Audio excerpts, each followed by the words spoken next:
work had been terrible. And to top it all off, my employer, the company president, summoned me to his office to chastise me for a mistake done by someone else. When I arrived home, I noticed that my sister-in-law's car had blocked my driveway, preventing me from parking in front of my house. The neighbor's adolescent son and his pals had clogged the street with parked automobiles, forcing me to park 3 doors away.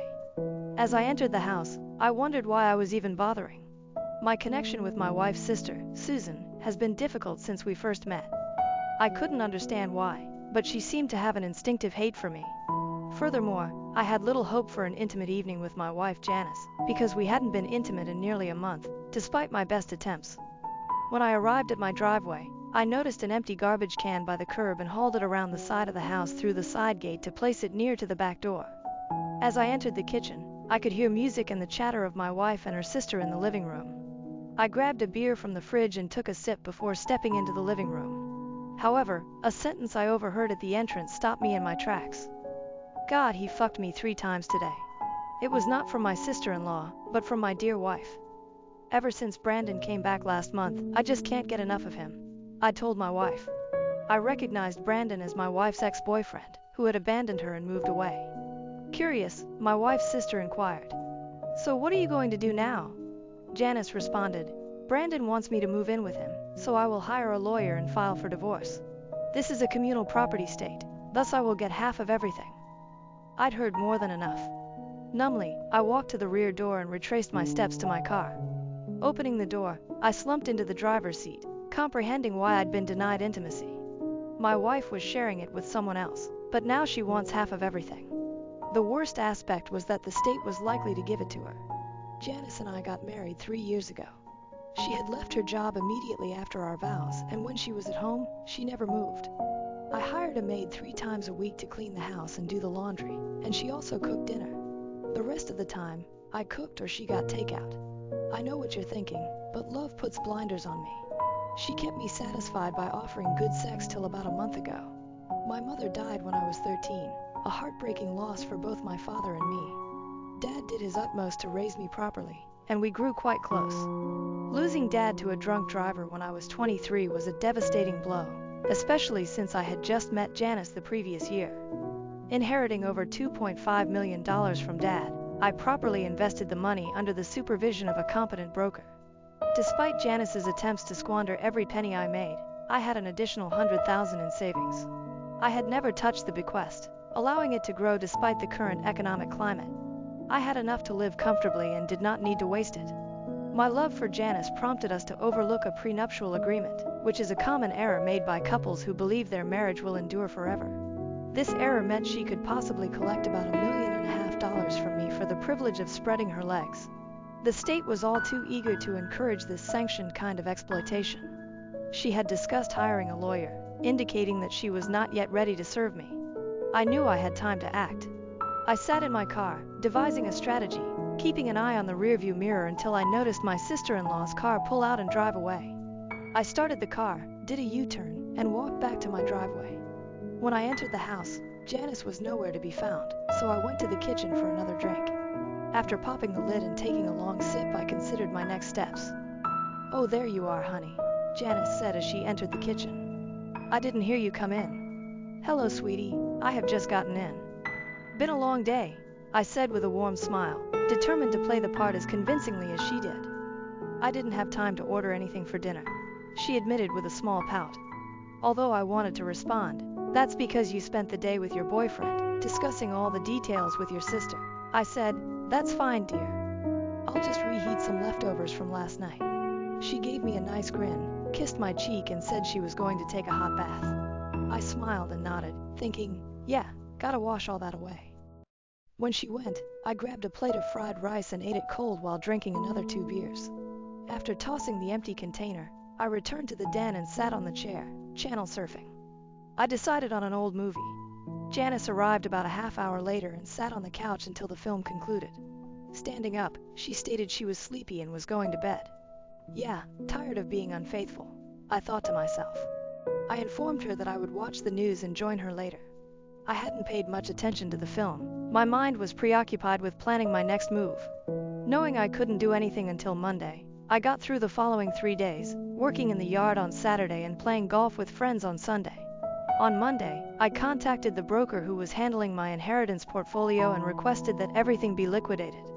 Being in senior management enabled me to take out my 401k quickly, penalty be darned. By Thursday, I was prepared to make my move. Returning home to my apparently loving wife, I informed her of an emergency crisis, explaining that I would be away for a week on corporate business. I packed only 2 suitcases. When we moved into this house, I kept everything significant to me. None of it suited her taste, therefore there was nothing else I wanted. The furnishings were her pick and I honestly couldn't care less about them. The bright lining in this situation was that we were renting the house, so I had no financial stake in it. After selling my condo, we were looking for the ideal house to buy. When I say right, I refer to her standards. So far, none of the houses we've looked at appeared to suit her criteria. On Friday morning, I kissed my wife on the cheek one final time before carrying my baggage out. I loaded them into my Lexus and drove away without looking back. My first trip was at an old friend's house, Jake, whom I trusted entirely. He was surprised when I suggested switching titles for his older but rebuilt 4-wheel drive vehicle. An hour after confiding in him about my condition, I was on my way west. I doubted anyone would associate me with this vehicle, and Jake promised to keep the automobile I traded him hidden in the garage for a while. For the next 4 days, I paid for everything with cash. I canceled all of our credit cards to avoid leaving a paper trail. My broker had ensured that the majority of my money was safely deposited in an offshore account. I have a system in place with him to handle fund transfers as needed. I had enough money hidden in the SUV to last a while. The nights alone in motels were the most difficult. For the preceding week, I had been too preoccupied with carrying out my plan to think about what had occurred to me personally. I had adored Janice. I would not have married her otherwise. I ran through several what-if situations in my head, but I eventually realized that there wasn't much I could have done differently. Even if I knew her ex-boyfriend had returned, I doubt I could have kept them away. I came to 2 conclusions. She had probably never truly loved me, and it was my own responsibility for marrying her. On my 5th day away from home, I found myself seated in a mom-and-pop cafe in a small Montana town. I wondered what my purportedly devoted wife was up to, as she must have found that all of her credit cards had been canceled and our bank account was empty. My thoughts were interrupted by an elderly couple at the adjacent table, whose hushed chat I couldn't help but listen. The man, who appeared to be in his late 50s, was telling his red-haired wife about his desire for additional help on their farm. Unfortunately, they could not afford to hire anyone until their present calves were market-ready. Even still, finding someone ready to work for a price they could afford was difficult. After finishing the final mouthful of my dinner, I rose up and approached their table, apologizing for eavesdropping but offering to help them. The elder man examined me, sizing me up. "I don't understand how you could do it. If you heard what we were discussing, you'd know I can't pay you anything. What if I just need a place to stay in exchange for my labor?"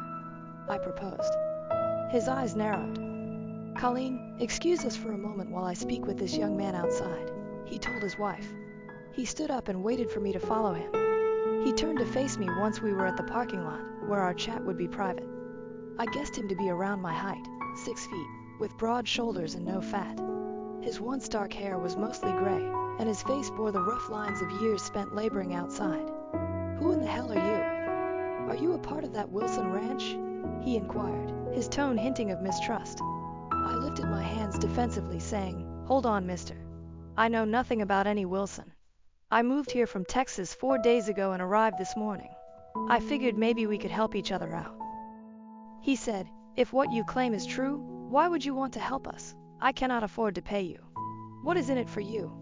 We don't need any difficulty if you're fleeing the police." I responded, "I'm probably on the run as you put it, but not like you may think." I went on to tell my story about my unfaithful wife wanting to take me to the cleaners and how I needed a place to stay for a time. "I have not robbed or killed anyone. I'm simply attempting to keep what is rightfully mine. If you have a location where I can remain, I will compensate you with my efforts. I'll pay my own way, and if you don't think I'm much assistance, let me know, and I'll be on my way with no hard feelings." He scrutinized my face and replied, "If what you're saying to me is true, I think I'd be a fool not to give you a chance. However, I must inform you that the Wilsons are attempting to convince me to sell them my land. They haven't done anything illegal yet, but I wouldn't put it past them. You might be taking on more than you can handle. I told him that was a risk I was willing to accept. He then asked about my ranching experience, and I was honest, stating that I had spent a few summers on my uncle's ranch in Texas, but I was not a cowboy. He extended his hand and we shook hands to confirm our agreement. He advised me to call him by his first name, Bill, and identify myself. We returned to the diner, where Colleen waited. He yelled out to her, "Colleen, this is Carson. He'll be working for us if he can handle it." She stood and extended her hand. I shook it and she greeted me cordially. "It's very nice to meet you, Carson." Her voice was clear, with possibly a tinge of Irish accent. She was as trim and fit as her husband. "It's nice to meet you too, ma'am," I commented. She said, "My last name is Buckman, but you can just call me Colleen. Formality isn't particularly useful in this section of the country." I was quickly drawn to this charming lady. Bill suggested we go back to the ranch. Before leaving town, he stopped up to a general store, where we both got out of our cars. He suggested I get some ranch-appropriate clothing. When he entered the store, the proprietor greeted him warmly, clearly recognizing him as a regular customer. I purchased a coat and a set of Western-style riding boots. It sufficed for a week. It took around 20 minutes to drive from the general store to the main gate, which was arched with the words Rocking Bee Ranch. Bill's brand name was Rocking Bee. Another mile of private road led to the main home, which was set on a rise. Their two-story house was well kept and newly painted. Behind it, a barn and several outbuildings became visible. The pickup they drove was partially laden with grocery sacks, indicating a weekly trip into town for supplies. I pulled up behind them, loaded my arms with bags and followed the Buckmans inside the kitchen. In 2 trips, we emptied the vehicle. Bill directed me to drive around the back, where he showed me a little cabin for my stay. As I drove around, I noticed him standing in front of the cabin. When I got out, he pointed to the cabin and indicated that Sam used a similar one a few yards away, adding that Sam was out doing the rounds and I'd see him later. After unpacking my baggage, he waited while I settled into my cabin. It had a single spacious room with a bed against one wall, a table and 2 seats, a potbelly wood burner in one corner, and a bathroom with a single stone shower. It wasn't extravagant, but it was clean and provided me with a good place to remain for the time being, allowing me to hopefully escape being discovered by Janice. When I returned outside, he was sitting in his pickup, telling me to get in. He gave me a tour of the ranch, which included over 6,000 acres of grazing with a few hundred acres dedicated aside for planting winter feed. The ranch's back half, which was mountainous and covered in forest, led to mountains and a stream that ran through the property and was only accessible by horseback. He explained that he used to have 3 full-time employees, but Sam was the only one who remained during difficult times. Sam had been working at the ranch for about 30 years. They employed additional personnel during roundups to pick cattle for the market. He dropped me off at the small cabin. "By the way, I noticed you have a laptop.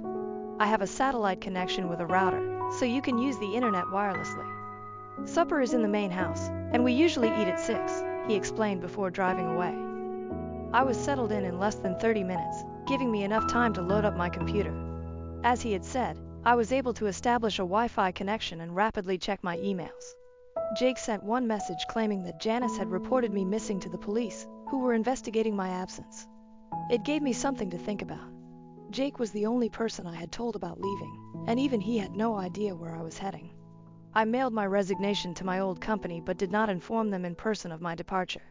Just before 6 p.m., I approached the main home and knocked on the door. Bill motioned for me to enter, and as I did, I noticed Colleen preparing lunch as Bill stood to the side, speaking to a man I believed was Sam. Bill motioned me over. "Hi, Sam. This is Carson, the new hand I mentioned for today. We'll see how he feels about it tomorrow after a day's work," Bill added, smiling broadly. "Carson, meet Sam." Sam smiled warmly at me and offered his hand. A huge man, at least 6'3", who, like Bill, appeared to have worked hard his entire life and appeared to be about Bill's age. One important detail: he was African American. I shook his hand and felt the power in his grip. "Well, young fellow, we hope you enjoy it here." "I could use some help," he remarked. At 28, I was roughly half his age, so he considered me youthful. I responded, "I intend to give it my best shot." Colleen called us to sit down since supper was ready. Bill and his wife sat at opposite ends of the table, leaving Sam and myself sitting between them, across from each other. On the table was a large platter of pork chops, a large dish of mashed potatoes, another with fresh green beans, and a plate piled high with clearly baked biscuits. "We don't eat fancy here, Carson, but there's plenty, and it's filling," Colleen told him. "It looks great," I said. As we ate, I asked Bill if he had been here his entire life, and he said, "Yes, my grandpa started this ranch and passed it down to my father. It now belongs to both me and Colleen. However, when I was younger, I wasn't sure she'd be a part of it. I had to fight off every man to get her." He looked at his wife, and I could see the intensity of his feelings for her in his eyes. She replied, "Now Bill, you know you're the only man I've ever had feelings for. I just needed to make sure you wanted me enough." Bill subsequently stated, "My wife has been responsible for the 3 happiest days of my life. The day she agreed to marry me, the day she did marry me, and the day she gave birth to our daughter Caitlin. I hadn't seen any signs of a daughter, and Colleen must have seen my curiosity. Our daughter is away right now. She is completing her PhD degree in veterinary sciences at South Dakota State University. She has only been able to return home for the holidays, and we are eagerly awaiting her graduation," Colleen explained. "She's supposed to be home in a couple of months," Bill told me. "It'll be nice to have a vet in the family. Should cut down on some of the expenses." After supper, I tried to help clean the dishes, but Colleen maintained it was her responsibility and shooed me away. Bill indicated that breakfast was at 5:30 and work would start at 6 o'clock. As Sam and I were leaving, I saw a copy of today's New York Times on the counter, which had most likely been picked up by Bill while in town. I asked to borrow the front page, and he agreed. Once outdoors, I asked Bill to enter my cabin for a bit. Inside, I brought out my digital camera and demonstrated how to operate it. I asked him to snap a close-up of me holding the front page of the newspaper. I could see he was inquisitive, but he did not inquire.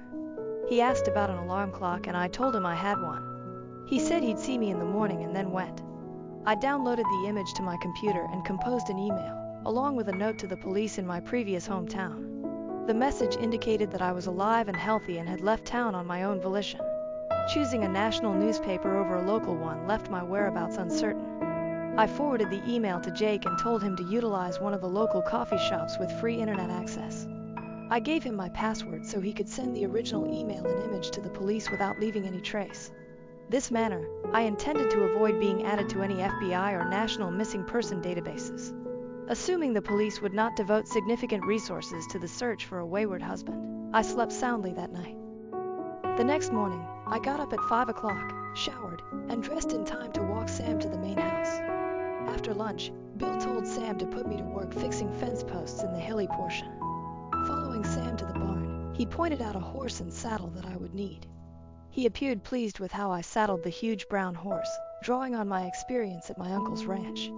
We then loaded 2 mules with saddle packs, fence posts, and a post hole digger. Bill arrived at the barn with a Winchester Model 94 and a saddle scabbard, stating that it was mostly for the rare occasion when we would need to put down a sick cow. Sam and I mounted up and led a mule each, heading up the creek toward the hills. As Sam and I rode, we talked and got to know each other. I told him how I wound up in Montana, confident that he would not violate my trust. In reply, he shared his own experiences. He had married shortly after high school, only to find his ex-wife in bed with another man. In a moment of wrath, he nearly killed the guy, earning a 5-year prison sentence.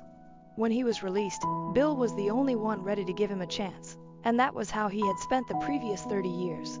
Sam praised Bill and Colleen, calling them the salt of the earth. We arrived at the fence that marked the property borders about half an hour later.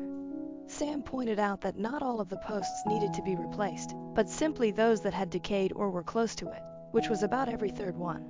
He stayed with me as I replaced the first 2 to verify I was doing everything correctly.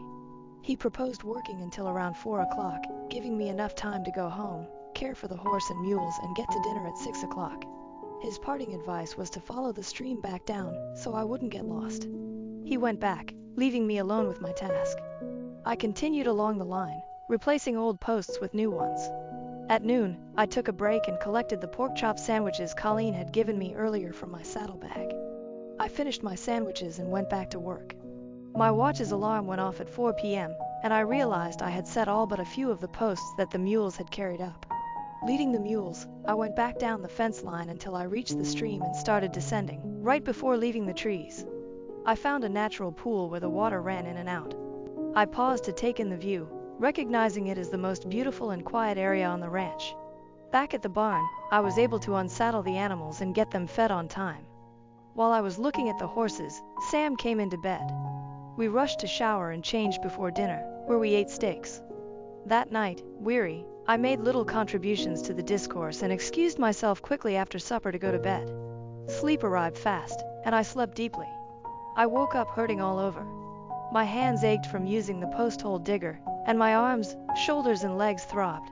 Despite my frequent workouts, there was a significant difference between a 2-hour gym session and a full day of fence post installation. Bill and Sam chuckled as I staggered into the kitchen and winced while sitting down. Even Colleen couldn't keep her grin hidden. Despite the stiffness, I was hungry and gladly consumed my breakfast. "Ready for another day of fencing?" Bill inquired as we rose from the table. I moaned and said, "Yes, sir," trying to sound more positive than I felt. Bill laughed. "I guess you can take it easy today. I would prefer you to ride the rounds with Sam." I nodded gratefully. The first step was to clean the stalls and restock the hay. After putting the horses and mules in the pasture and filling their feeders, we loaded into the pickup and began our ranch inspection. Our major goal was to keep no calves down or removed from their mothers. Sam's knowledge of the ranch appeared instinctive, as he effortlessly predicted where the cattle would be and roughly calculated their numbers. After 30 years, everything appeared to come effortlessly for him. As we approached the far end of the ranch, Sam paused the truck and looked around. Something on one of the hills piqued his interest, so he handed me his binoculars and pointed to a certain location. After a minute, I noticed 2 calves, presumably alone. I asked, "Where are their mothers?" He motioned to 2 cows along the tree line. "That's them over there.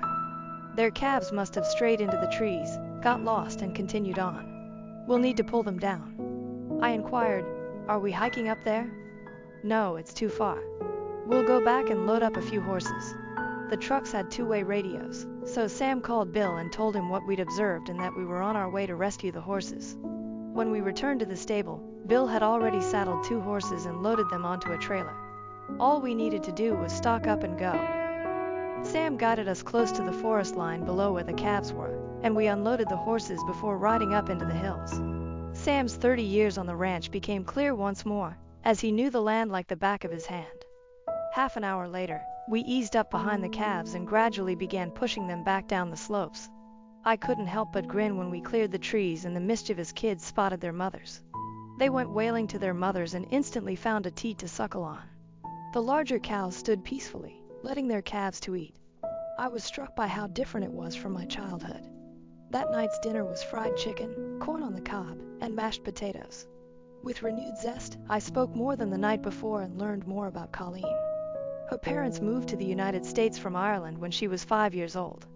Her father, captivated by tales of the Old West, had brought the family to Montana, which explains the Irish accent in her speech. Growing up in America, she nevertheless felt the influence of her parents. The next day, feeling much better, I returned after breakfast to replace fence posts. Sam helped me load the mules, but this time I went out on my own. Following the stream took me directly to my objective.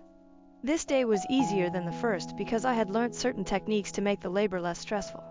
Just before 4 o'clock, I finished the last post and returned to the barn. With some free time, I worked some of the stalls before cleaning up for dinner. On my 4th day, I assisted Sam in repairing some of the buildings, and the next day, I installed more fence posts. The next 2 months went by, and now it was my turn to ride the ranch and check on the cattle. I was in the best physical form of my life. We worked out a timetable in which Sam took Saturdays off, Bill took Sundays off, and I took Mondays off. I spent my day doing laundry and running into town when needed. I'd become fond of everyone on the property. Sam was kind and easygoing, and we frequently sat and talked after dinner. I had a lot of regard for Bill, who was honest and diligent. We got along well. Colleen was lovely to Sam and me, but I could tell she had some fire in her. She and Bill made a wonderful couple. Colleen and Bill were getting thrilled. Colleen informed me over breakfast on Friday that her daughter would be going home in 1 week. It was my job that day to ride a horse around the wooded area, looking for livestock that had wandered into the hills. A little after 4 o'clock, I made my way to the creek, turned to follow it down, and arrived at the pool below the waterfall. I came to a stop, dismounted, removed my shirt, and knelt beside the stream. I dipped my bandana into the cool water and began washing the perspiration and dust off my face and neck. A whinny from downstream drew my attention, and I turned to my right to see a horse and rider coming. At first, I assumed it was Colleen, but then realized it was a younger version of her. This stunning woman could only be Caitlin, who has the same crystal blue eyes and red hair as her mother. She rode up and came to a stop a few feet away from me. As I rose up to confront her, she replied in a chilly tone, "Who are you and what are you doing on this property?" I said, "The name's Carson, and I work here." She responded, "I do not believe you. My father said he couldn't afford to pay another hand." Despite her beauty, I was growing annoyed by her unpleasant demeanor, so I answered, "Yeah, I heard that too. I guess that's why I chuckle all the way to the bank on payday." She looked at me, reined her horse around and kicked it in the flanks. I chuckled to myself, pulled my shirt back on, remounted my horse and rode towards the barn. Later, I discovered there had been a misunderstanding between Caitlin and her parents. They expected her to return the following week, but she arrived just a few hours after I left. She had spent the morning and early afternoon with her parents before expressing her desire to go for a ride, which she had not had time for at school but enjoyed doing. So she saddled up and headed to her favorite location, the waterfall and pool of water. I suppose after 2 months I was old news, and Bill and Colleen had forgotten about me. Just as I returned to the barn, I noticed the redhead's back vanish inside. I dismounted and left my horse inside. Caitlin must have been looking for her father and eventually located him in the barn. I could hear her loud voice as she inquired, "Who is that man that was up at the waterfall?" Bill paused for a moment and said, "That must have been Carson." She went on, "He said he works here, but last time I was here, you told me you couldn't afford to pay another hand." Bill responded, "Well, he's correct, he works here. I don't think it's your business how much he's paid. I'm still running this ranch, young woman." She grumbled, "But he said you pay him so much that he laughs all the way to the bank." By that time, I'd entered the barn. She had her back to me and did not notice me, whereas Bill did. He smiled and continued, "Is that true, Carson? If you believe you are overpaying, I can correct that." She turned around and locked eyes with me. I took off my cap with one hand. I removed my hat with one hand and scratched the back of my head with the other, adding, "Well, I wouldn't want to take advantage of you, Bill. How much are you planning to lower my wages?" At that, Bill and I both burst out laughing. Caitlin, on the other hand, continued to stare at both of us, unable to see the humor. "Sweetheart, just so you get that bee out of your bonnet, Carson gets to stay in the cabin next to Sam's," Bill told her. She answered, "And what else?" Bill replied, "That, and he gets to eat your mother's fine cooking." Caitlin persisted, "So you're claiming you're not paying him? Why should he work for nothing?" Bill said, "He has his reasons, and it's not my place to tell you." I continued, "Working to have a chance to taste your mother's cooking is worth a lot, and I don't think she would like to hear you say that it's nothing." She gave me one last sneer before storming out of the barn. Bill shook his head and commented, "She reminds me so much of her mother when she was younger. I never thought I would be able to tame Colleen." Caitlin joined us for supper that night. She sat next to Sam on the opposite side of the table as me. When I entered the kitchen, she shot me another piercing glare. Before speaking, I waited until everyone's plates were full. I remarked in a nice manner, "Your mother informed me that you have completed your doctorate in veterinary medicine." "Yeah," was her one-word response, delivered without looking up. I added, "Sam claims there's only one other vet in the area, and he's well than 30 miles distant. I'm sure you'll be a valuable asset to the people in this area." She looked up at my compliment, and I think I noticed her eyes soften slightly. "Yes, that's Dr. Harrison. He has more business than he can handle and is frequently required to be in multiple locations at once." Colleen then said, "I agree with you, Carson. Our Caitlin will be able to deliver excellent service." Caitlin spent the rest of the lunch talking with her parents and Sam, who had been on the ranch since before she was born. She did not address me directly, and I mostly kept quiet. This was her homecoming, and I knew her parents and Sam wanted to know what had happened in her life while she was gone. When I finished eating, I excused myself and went to bed. I returned to my cabin and checked my email, which showed that I had received one from Jake. He said that he had spoken with a friend on the police force and casually inquired whether they still regarded me as a missing person. His companion stated that everything was dropped once they received the email containing the image I had provided them. Brandon had supposedly dumped Janice as soon as he discovered I had vanished with all of the money, and it didn't look like Janice was going to get any of it.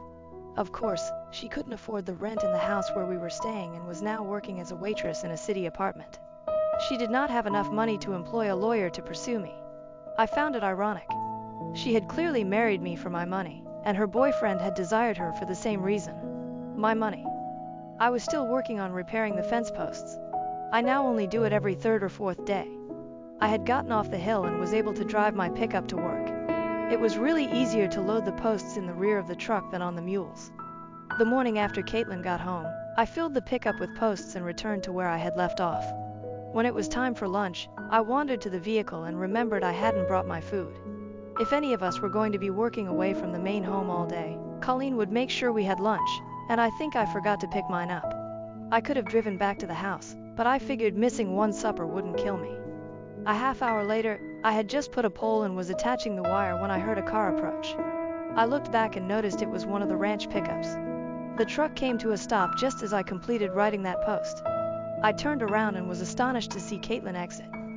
She was holding a tiny sack, similar to the ones Colleen used for our lunches. "Mama said you forgot your lunch," she remarked, pushing the bag at me. I leaned out to take it from her. "Thank you, Caitlin." "That was very nice of you," I said. I looked in the bag and saw 2 sandwiches, as usual. I took one out and gave her the other, but she declined. I shrugged my shoulders, sat on the truck's tailgate and began eating. She strolled up to where I was, about 5 feet to the side, and simply stared. I ate silently, keeping my eyes focused in front of me. "Why are you here?" she inquired last. I turned to look at her and decided to tease her. "Don't tell anyone, but I robbed a bank and hid the money. I'm hiding out here till the heat goes off and I can get the money." Her eyes widened briefly before glaring at me. "You're a real clown," she muttered before turning to leave. I waited until she was halfway to her truck before calling her. She paused and slowly turned around, and I continued. "I married a lady who never loved me and simply wanted what I could provide for her. I came here because I wanted to be away from all I knew for a bit." She glanced at me again, and I believe she realized I was telling the truth this time. She nodded and departed without saying anything else. As she drove away, I remembered what her father had said about her mother being like her when she was that age. He claimed to have tamed her, but I suspected the real secret was their love for each other. It had been less than 24 hours since I first met Caitlin, and I couldn't fathom a guy taming that fiery redhead. That night's supper was almost identical to the previous nights. Caitlin had chats with both her parents and Sam. I didn't feel slighted because she didn't know me and we didn't have anything in common. We were just finishing dinner when there was a knock on the door, which Bill went to answer. He entered the kitchen, followed by a man of my age. He was what ladies would describe as tall, dark, and gorgeous. Caitlin eagerly screamed out his name, leaped out of her seat and hugged him. It was clear they knew each other. They were talking about how long it had been since they had seen one other. A few minutes later, there was another tap on the door, and Bill went to answer it, returning with another man, this time fair-haired but also attractive. Caitlin greeted him with similar warmth. I remembered Bill telling me that he had to fend off every male surrounding him in order to win his wife. Caitlin was every bit as attractive as her mother. I excused myself from the table and went back to my cabin, mentally wishing the 2 guys luck. Nonetheless, I envied them. If Caitlin turned out to be the lady her mother was, whoever gained her heart would be a fortunate guy. The next day, I drove the pickup around the ranch. By the time I finished my rounds, something didn't seem to add together. It was early enough that I returned to get Sam, and we had a quick tour of the property. There were a lot of cattle scattered over the ranch, but he agreed that something didn't seem right. It just seemed like we were missing a few herds. We decided to saddle up the following day and tackle the hilly parts. We discussed it with Bill at supper that night, and he agreed with our approach. It poured that night, making finding traces more difficult. The next morning we placed our horses into a trailer and Bill drove us to one end of the property.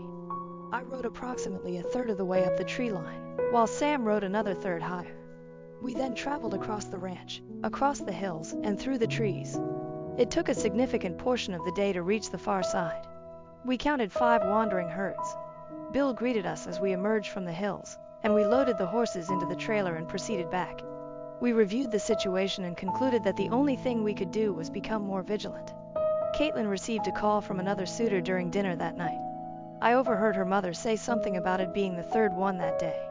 Guys were coming out of the woodwork to get her attention as word spread that she had returned home. We spent the next 4 days observing the herd. Everything appeared to be fine, with the exception of the alleged original loss. Caitlin's suitors made repeated visits. She'd been home for a week and hadn't spoken to me since the day she delivered my lunch. On the 5th day following the cattle's apparent disappearance, I told Bill I wanted to ride the property line across the hills. We had already covered the fence lines throughout the grazing regions and found no evidence that the missing cattle had passed through them. Sam dropped me off on the west side of the ranch. This was where Bill's ranch met the Wilson ranch. About halfway to the southwest corner, I noticed 3 new sets of horse footprints. They crossed from Wilson's side of the fence to Bill's. The fact that the fence wire was still up seemed strange. I dismounted and examined the fence posts, discovering that the staples had loosened on 5 posts and were barely holding the wire up. Remove the staples and lower the wire so you may cross over. After reinstalling the wire and staples, everything appeared normal. I remounted and followed the traces. When I approached the stream, I noticed 3 horses tied to a tree a short distance above the waterfall. I was still approximately 30 yards distant. I hurriedly got down, hitched my horse to a tree and took the gun out of its sheath. When I neared the horses, I noticed boot prints leading downstream. I crept up to the waterfall's brink, peered down, and gasped. Caitlin was naked in the water, as if she had just been born. I was captivated by the scene. She was swimming across the water, her naked body clearly visible in the pure water. Damn. She had an adorable ass. A movement in the trees to her right brought me back to consciousness. I rapidly examined the area, noticing 1 guy on the right and 2 more near the pond on the left. I raised my firearm and fired. The bullet struck the guy on the right at his feet. 1 more fast pull on the trigger and the earth burst near the 2 people on the left. Caitlin let out a blood-curdling scream that resonated throughout the trees. I stood up where everyone could see me and said, "On your bellies immediately, I'm not going to miss the next shot." Caitlin, stay just where you are. She didn't notice the 3 men. All she saw was me standing over her, holding a rifle, and she scrambled to conceal herself. One of the men on the left flinched as if he was about to flee, but the bark on the tree next to him erupted as I pressed the trigger again. He was persuaded and dropped flat. Caitlin noticed the 2 men around the location of my shot. She screamed again. I began counting down, and before I could say 1, the other 2 dropped down. I instantly commanded them to place their hands behind their heads, which they did. I hurriedly begged Caitlin to go and get dressed. She tried to resist, but I hissed at her to do as I said. She was plainly terrified, and I could see her shivering from where I was, but she followed orders and walked out of the pool like Venus emerging from the sea. Even though she had her back to me, I couldn't take my gaze away from her. I'd never forget her alabaster skin and wonderfully rounded buttocks. She slipped on her jeans and blouse, swung up upon her horse, and disappeared through the trees with a single kick. When she left, I told the men to get up, lie down, and put their hands behind their heads. Only when all 3 laid before me did I let out a sigh of relief. I thought it was time to bluff. "So, what will I do with you 3? I suppose I could just shoot you in the legs and watch you bleed to death." The 3 men began begging me to spare them. I continued, "Even if I spare you, Caitlin's father will assure justice when I inform him of your horrible plans for his daughter. Unless, of course, you have a more compelling confession for the sheriff, such as cattle rustling. It may result in jail time, but it will at least give you a chance at life." The tiniest of them cracked. "Yes, we accomplished it." Wilson claimed that breaking Buckman would safeguard his land. His colleague hushed him to silence up, but he shouted, "I ain't dying for no damn cows." I chose to purchase more time because I expected Caitlin to return soon and her father to conduct an investigation. As expected, 45 minutes later, Bill and Sam galloped into view. I signaled them down, and they dashed up to join me atop the rise. "What in the hell is happening?" Bill inquired. "It looks like some of Wilson's hands paid us an unexpected visit." I trailed them from the barrier to here. Caitlin was swimming when these 3 tried to creep up on her. I looked over and pushed the barrel of my rifle to the smaller man's neck. "I believe this one has something he wants to confess to you." When I prodded him again, he whimpered. "We did it. We took some of your cattle, but Wilson forced us." Bill tipped his cap back, smirking at Sam, and added, "You know, when my grandfather ran this ranch, they used to hang horse thieves and cattle rustlers. Sometimes justice appears simpler back then. Unfortunately, we have to be civilized these days." While Sam stood guard, Bill and I decided to lead the rustlers back down. With rifles in hand, we followed them, Sam tying their horses together and bringing up the rear. When we arrived at the buildings, we escorted the rustlers into the barn, separating them into stalls with open doors so we could keep an eye on them without seeing one another. Bill went into the home to summon the sheriff, while Sam and I stood guard.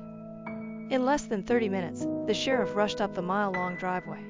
Bill met him and briefed him on the current occurrences. I suggested bringing out the lesser offender first for the sheriff to question, and he agreed. I instantly took my prisoner outside. Initially apprehensive, the small rustler appeared to reconsider his quiet and began speaking. The sheriff glanced at Bill and stated, "It appears we have a straightforward case of trespassing here. Honestly, it's a waste of my time, but I suppose I could leave them in your capable hands. Forget I saw them, and I'll let you handle the situation." The terrified rustler's eyes widened and he abruptly opened up.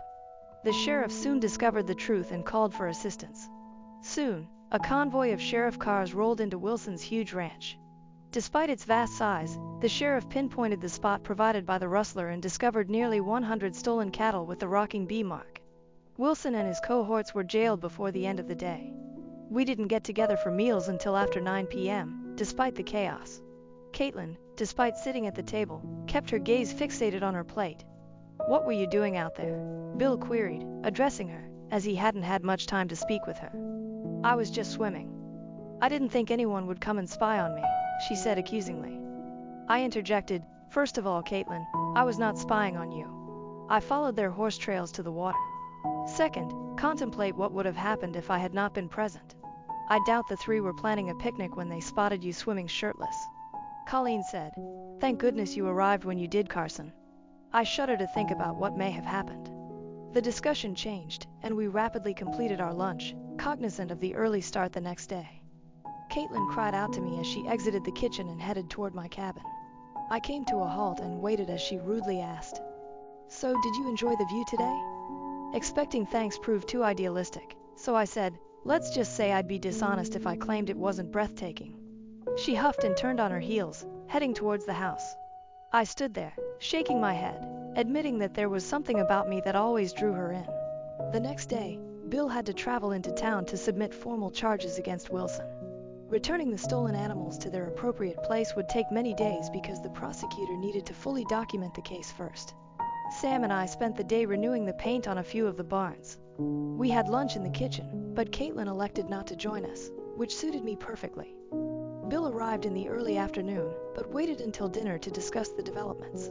He stated that because this was not a capital case, Wilson and his accomplices will be released on bond. While he did not foresee any further trouble, he advised us to be cautious. He looked at his daughter, grinned mischievously and added, "If you're planning another naked swim anytime soon, maybe you should bring Carson along for protection." Her face flushed pink again, and she sputtered as she stood and dashed into the room. Bill and Sam burst out laughing, and Colleen couldn't help but giggle. I laughed along with them. After the laughter died down, we resumed our lunch. Bill continued his light-hearted mocking. "I sincerely want to thank you, Carson. Wilson might have gravely damaged the ranch's finances. You are worth every penny." We all had another round of laughter. 3 days later, Bill received word that he could retrieve his livestock. We loaded 3 horses into a trailer and traveled to Wilson's Flying Doll Ranch with a sheriff's escort. Colleen came along to drive the truck and trailer back after we unloaded the horses. Bill, Sam, and I began pushing the cows back to his ranch. As we approached the Rocking Bee Ranch, I rode ahead and loosened a portion of the fence line, allowing the cattle to cross. After verifying that all of the cattle were back where they belonged, we secured the fencing and rode back to the main house, pleased with our day's labor. During this period, Caitlin applied for her veterinarian license. Because the licensing process generally took around 45 days, she could only care for the animals on her father's property for the time being.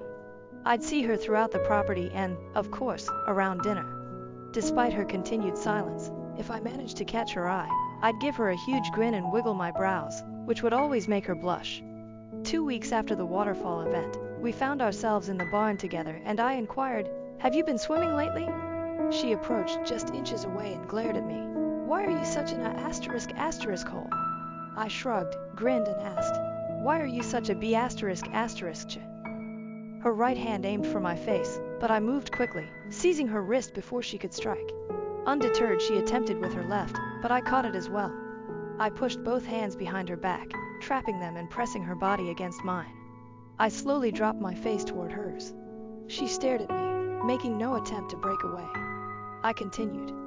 If you were mine, I'd put you over my knee and spank your butt. She attempted to back away, saying, "You wouldn't dare." I loosened my grip and she went backward, resting on her buttocks. I'm not saying I wouldn't dare. I just got rid of one woman who doesn't care about me, and I'm not going to waste my time with another one. Normally she was the one to storm out, but this time, it was my turn. I left the barn and left her sitting on the ground. I didn't see her again till supper. She didn't say anything to me, as expected, but the look she gave me was incomprehensible. Not that I ever claimed to understand women. My marriage to Janice showed this. The next day, I was in the barn caring for the stalls when Bill entered. Knowing it was his day off on Sunday, I assumed he wanted to talk. I wondered whether Caitlin had told him about the previous day's episode, and if he had come to urge me to leave. I paused my work as he approached. He continued. I heard you and Caitlin had a little showdown yesterday. That addressed my query about whether Caitlin confided in her father, but I observed a twinkle in his eyes. Well, I suppose you could say that. Probably my fault, I said. He went on to say, maybe not. I believe her problem is that she doesn't know what to make of you. She believed you were here for something, but you ended up being the hero who saved her and the property. What she can't understand is why you aren't pursuing her like the other local young men. Caitlin, like her mother at her age, is used to having boys wrapped around her little finger. She's had several boyfriends, but none of them lasted. I don't believe she truly respected them. I hope you don't let her chase you away. In my opinion, you are welcome to stay here for as long as you wish. I said, thank you, Bill. That means a lot to me. As for Caitlin, I'll stop taunting her, and perhaps we can live and let live. He exited the barn, and I resumed my job. I had the rest of the day to think over Bill's statements. If Caitlin wanted to understand me, she should act civilly and engage in conversation rather than her current approach. Pursuing her like the others was simply not an option. She did not join us for supper that night, a topic no one brought up, and I did not investigate. The next day, I stuck to my schedule, waking up at 5 a.m., despite the fact that it was my day off. After breakfast, Sam and Bill left for work, and I went to get my laundry. Bill had invested in a large commercial washer and dryer, which allowed me to wash all of my clothes in one load. The laundry room was next to the kitchen, so I ate and talked with Colleen at the kitchen table while my clothes were being washed. Caitlin entered, which was unusual for breakfast as she generally ate later. Colleen inquired about my plans for the day, and I informed her that I was thinking of traveling into town. I then inquired if she wanted me to pick up anything for her. She suggested that if I didn't mind, I could get a few things for her. I assured her that I didn't mind at all. Just then Caitlin said, "Cool, I'll bike into town with you." I had planned to go to the general store for a few items, and it seems like a waste of petrol for both of us to go separately. I looked up in surprise and replied, "Sure, I'd be happy to give you a lift." After yesterday, I didn't expect her to talk to me, let alone want to go somewhere with. I responded, "I'll be leaving in about an hour and a half after my laundry is done and put away." She told me she'd be prepared. She finished preparing something to eat and sat at the table, sitting quiet as Colleen and I talked. As I stepped out of my cabin, she appeared from the back door, dressed in a turquoise sundress that complemented her red hair. It was clear she wanted me to notice her. I held the passenger side door open for her and watched as she slid into the car. We set out, and for the first half of the journey, she sat peacefully, admiring the scenery. Suddenly she said, "I thought you were going to kiss me yesterday." I looked at her, but she appeared to be staring out the side window, so I couldn't see her face. I responded, "Well, while that may not have been unpleasant, I do have a rule about not forcing unwanted affections upon unreceptive females." I noticed her head swivel around in the corner of my eye and knew she was looking at me. She sat silently, but I saw her occasional peek in my direction. We parked into the general shop and stepped inside. I needed to get a couple of new pairs of jeans and shirts, and she had a list of what her mother wanted. An hour later, we had everything loaded. I had one more stop at the hardware shop to get a few items for Bill, but it was midday and I was hungry. I suggested we stop for a bite to eat, and she agreed. We parked into the same cafe where I'd originally met Bill and Colleen. We chose a table across from one other and ordered our meals. As we sat in silence, I began to wonder if I should have simply gone to the hardware shop and returned to the ranch. Just suddenly the door slid open and 3 men entered. I recognized 2 of them as the guys who had come to see Caitlin. They rushed to our table, with 2 taking seats on either side of her and a third standing behind me. They ignored me and began talking to her. I rose up and motioned for the third person to have a seat as I proceeded to the next table. When the waitress brought our meals, I motioned for her to place my dish in front of me. I ate quickly and paid no attention to the talk at Caitlin's table. I stood up after tossing some money on the table to cover our lunch. Caitlin had barely touched her lunch, yet her plate was still full. "I'm going to rush to the hardware shop. I can come back by later and see if you're ready to go," I added, interrupting their chat. She pushed her plate back, stood up and said, "It was nice seeing you guys again, but we have to go." The guys at the table attempted to protest, with one even offering her a lift home. She declined and accompanied me outside to my SUV. As we drove to the hardware shop, she remained in the car, looking to fume. The hushed tension remained as we drove back to the property. She turned off the highway onto the mile-long road and questioned, "Why did you do that?" "What?" I replied, unsure of what she was pointing out. "Moving to the other table," she said. "Oh, that. Well, I assumed you'd rather spend time with your buddies. Besides, I didn't want to be in the center of their battle for your attention." "You really are an asterisk hole," she exclaimed. I wisely chose to keep my mouth shut. I had no desire to avoid her slaps while driving. As we approached the main home, she grabbed whatever she could carry as soon as I opened the SUV's back door. I collected several more bags and followed her inside the house. As I walked in the back door, she put everything on the kitchen table without saying anything to her mother before storming out of the room. Colleen glanced at me quizzically.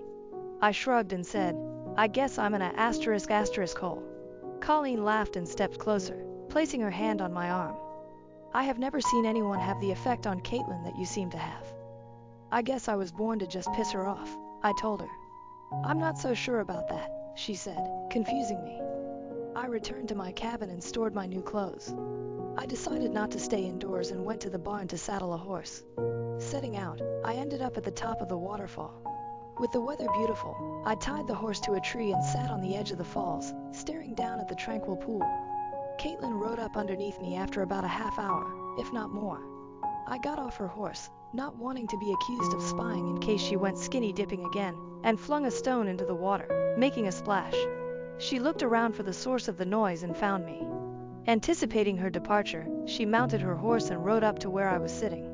She hitched her horse next to mine and approached me. I rose up, moving a few steps away from the edge in case she intended to shove me off. "You're an asterisk hole," she exclaimed, stopping inches from me. "And you're still a B asterisk chi," I replied. This time, I wasn't waiting for her slap. I grabbed her waist and kissed her. I quickly released her and attempted to proceed towards my horse, but she grabbed my arm and turned me back around. I was surprised when she reached behind my neck and drew me in for another kiss. We found ourselves in a passionate kiss again. As the passion mounted, our garments went, and we had a great time. Our breathing gradually returned to normal, and we lingered silently in each other's arms. We got dressed, mounted our horses, and went back down. After stabling our mounts, she turned and headed to the main house without saying anything. In a fog, I returned to my cabin and slipped into the shower. One thing became clear. I had much deeper affections for this attractive woman than I had previously admitted to myself. I hardly had time to dress for dinner. When I entered the kitchen, Bill, Colleen, and Sam were already there, but Caitlin was nowhere to be found. As we took our seats, she stepped in and chose the chair near mine rather than her customary spot next to Sam. Bill and Colleen exchanged glances, and Caitlin simply smiled charmingly in response. She talked animatedly during dinner. Despite their interest, her parents did not inquire as to why their daughter was in such a good mood. After supper, Jane helped her mother clean the kitchen as Sam and I returned to our cabins. Just as I was getting comfortable between the sheets, a quiet knock on my door rang out. I opened the door, wearing only my boxers, and Caitlin crept inside, finding her way into my arms. We exchanged a sweet kiss and she led me back to my bed, joining me after taking off her clothing. Again, we made love before falling asleep in one another's arms. The sudden arrival of 5 a.m. forced me to groggily reach over and deactivate the alarm. With much reluctance, I got out of bed. I illuminated the bathroom and dressed for the day, kissing her on the head before leaving the cabin. During breakfast, I couldn't avoid Bill and Colleen's scrutinizing eyes. I wondered if they were aware of their daughter's nighttime activities. Following the dinner, I loaded the pickup for another day of fence post installation. Working alone on a ranch provided plenty of time for thought. My mind strayed to my recent past, shocked that it had only been 3 months since I left my wife. It seemed like an eternity. I reflected on the relevance of Bill, Colleen, and Sam in my life. Then my thoughts turned to the lovely Caitlin and the shared experiences from the previous day. I considered the idea of discovering the love her parents embodied. At lunch, I discovered I hadn't brought my dinner. As the thought crossed my head, I heard a pickup approaching quickly. Caitlin jumped out, racing toward me with a suitcase in her hand. She threw herself at me, commencing a passionate kiss before handing me the bag. I ignored the dinner and drew her in for another passionate kiss. Although I did not lay as many fence posts that day, I did place my post in her a few times. In between our passionate times, we found time to converse. I revealed information about my prior life, including how my ex-wife had betrayed me. "I'll only leave if you tell me to," I promised her. She ultimately returned home, and I finished the day's work. She was in the kitchen when I arrived, having just showered and changed, and she had chosen the seat next to mine once more. A knock on the front door interrupted our dinner. Bill answered it and returned with the same person who had first called Caitlin. Caitlin gazed at him with an unreadable face as soon as he sat down. "I was wondering if you'd like to go for a drive," he proposed. In this region of the country, where options were limited, taking a drive was effectively a euphemism for going on a date. "I appreciate the offer, but I don't think my boyfriend would like it," Caitlin said. She leaned down and kissed my cheek. Mr. Tall, dark and handsome reddened and stammered before hurrying out. With that exchange, our relationship was officially out in the open. I noticed Bill and Colleen smiling with satisfaction. One had a huge grin. We had officially formed a pair. In the days that followed, Caitlin received no further visits from local men. She made it obvious that she was unavailable. I found a way to help her with her ambitions. She was looking for a bank loan to buy equipment for her veterinarian practice. The bank was hesitant to make an unsecured loan, so the only option was for her father to pledge the ranch as security. She hesitated to question him. I advised waiting a few days. I could have a solution. I phoned my offshore bank and opened an account in the name of a bogus loan company. Caitlin completed a loan application on my computer, which I had set up to send to my email. After a few days, I notified her that her loan was accepted and that a wire transfer will be made to her account. She was overjoyed with the news, but she wondered why the loan had only a 2% yearly interest rate. I mentioned that they were a non-profit philanthropic organization that made loans to persons they believed would benefit the community. I might have just offered her the money, but I knew she was too proud to accept it. After obtaining her degree through hard effort, she was determined to achieve on her own terms. By the time her license was accepted, she had purchased a new van that had been converted into a mobile veterinarian office, equipped with all essential medical equipment. As word spread about her licensed position, local ranchers began requesting her services. Caitlin and I spent several nights together in my cabin. Although Bill and Colleen were aware, they appeared to have no objections. At 27, she was grown enough to make her own choices. It took 3 months for Wilson and his crew to stand trial. The case was rather easy. The tiniest man cooperated with the prosecution and was sentenced to 2 years probation with no prison time. Wilson's other 5 employees were sentenced to 5 years in jail each. Wilson, the mastermind behind the rustle, received the maximum 10-year sentence and a $50,000 fine. When he was transported to prison, I began an inquiry into him and his ranch, discovering that he was unmarried and had no family in the region. With all of his hands incarcerated, no one was left to administer the property. This prompted me to devise a fresh idea. However, before I could get started, I had some unfinished business to attend to. I needed to formalize my divorce. I couldn't accept Janice taking half of my money. To accomplish this, I went to my friend Jake for assistance once more. Instead of sending an email, I called and requested him to speak with Janice. I wanted him to know that I had sought out and offered a settlement in exchange for a divorce. The offer was straightforward, $50,000. If she declined, she would never hear from me again or receive any money. Initially acting innocent, she demanded to know why I had left and why I would not return. Jake disclosed that I was aware of her affair with Brandon and she intended to divorce me, bringing the charade to an end. With her game revealed, Janice, who was still working as a waitress and struggling financially, agreed to my offer. To proceed, I needed to return to Texas and hire a lawyer to prepare the divorce paperwork. Caitlin was not pleased when I informed her of my departure. I stated that I needed to end this chapter in my life and told her that I would return. She persisted in taking me and waiting for me when I returned, despite my initial plan to leave my vehicle in long-term parking at the airport. Leaving behind my SUV and most of my stuff, with the exception of what fit in one suitcase, appeared to alleviate her anxieties. I left on a Sunday, and when I arrived, Jake met me at the airport. I called Caitlin every night while I was staying with him and his family. By Friday, all of the paperwork was completed. Jake accompanied Janice to my lawyer and explained that she would receive a $10,000 check right away, with the rest $40,000 due 60 days after the divorce was finalized. She signed the paperwork, and my lawyer handed her the $10,000 payment. I never had to confront Janice.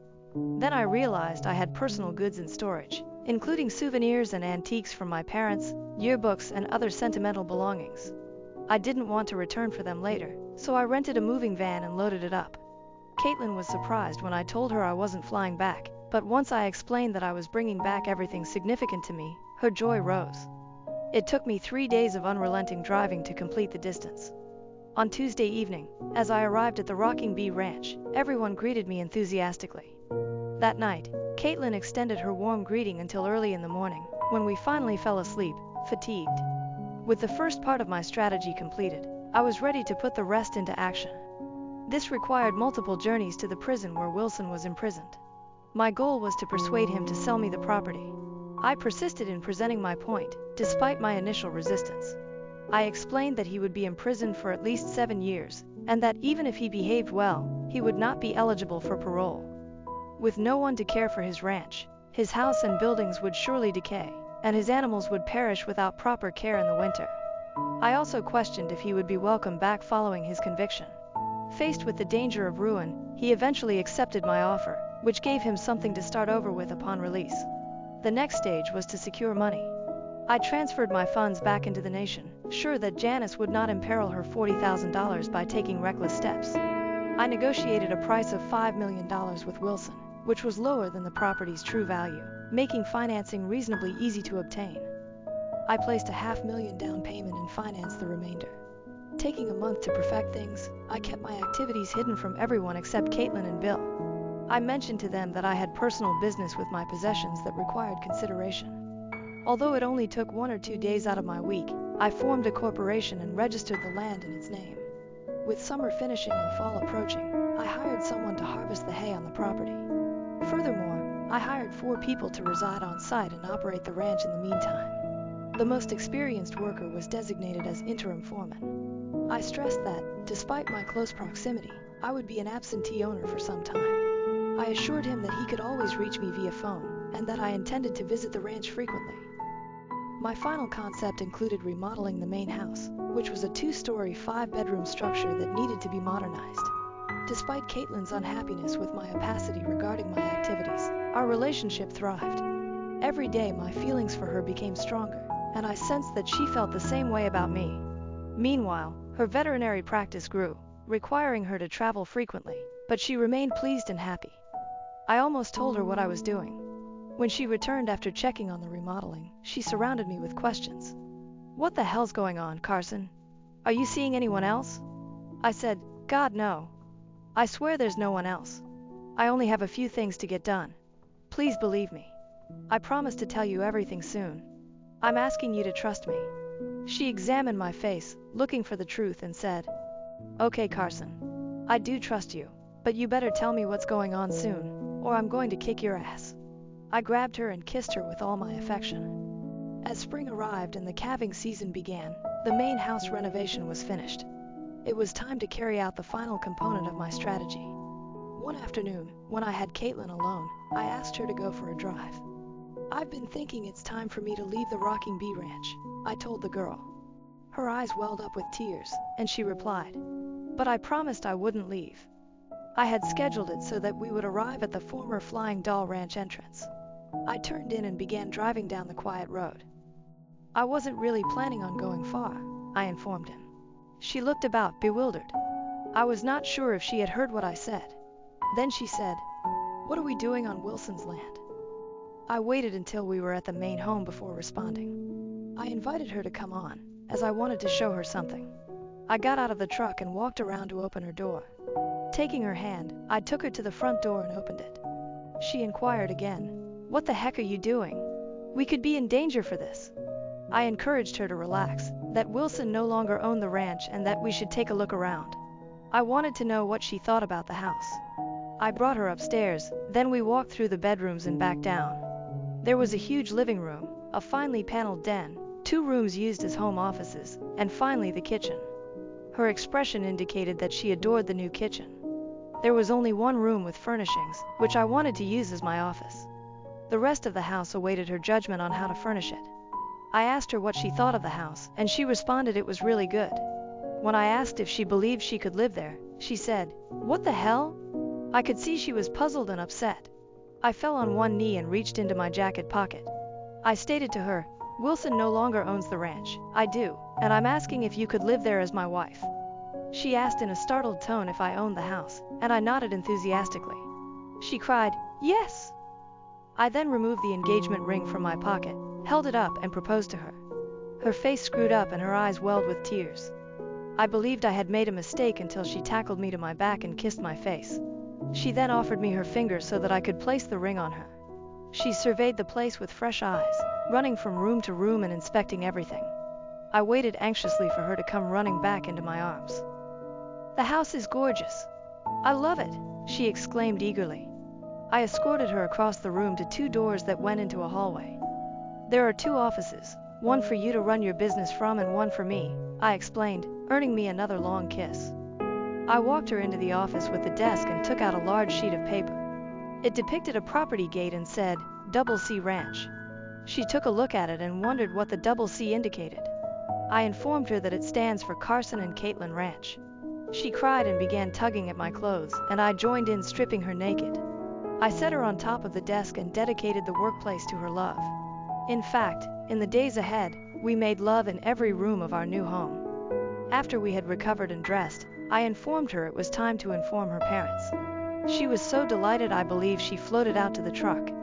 We returned a few minutes after 6 and Bill, Colleen and Sam were already in the kitchen preparing supper. When we stepped in, Caitlin lifted out her left hand and squealed, "We're getting married."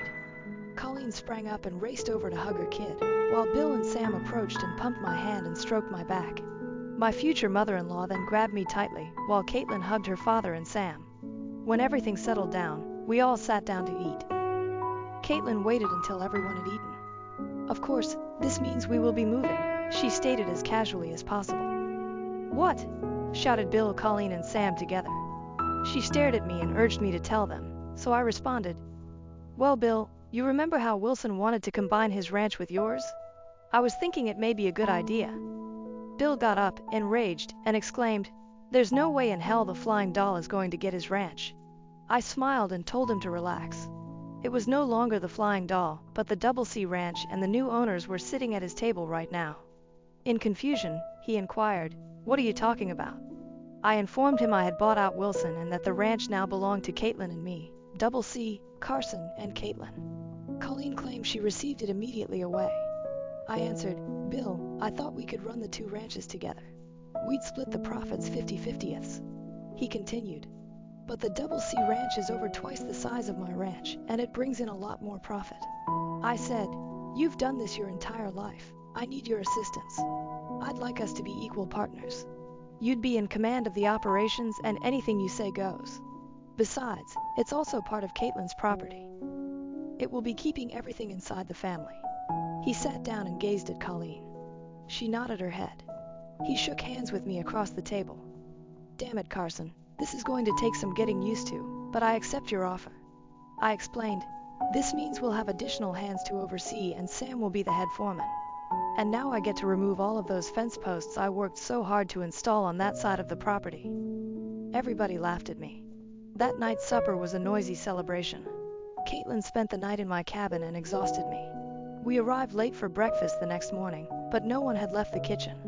They were waiting for us to eat so that we could all go over to the Double C Ranch, where Caitlin could show off our new home. Everyone was impressed, and I noticed Colleen looking enviously at the restored kitchen.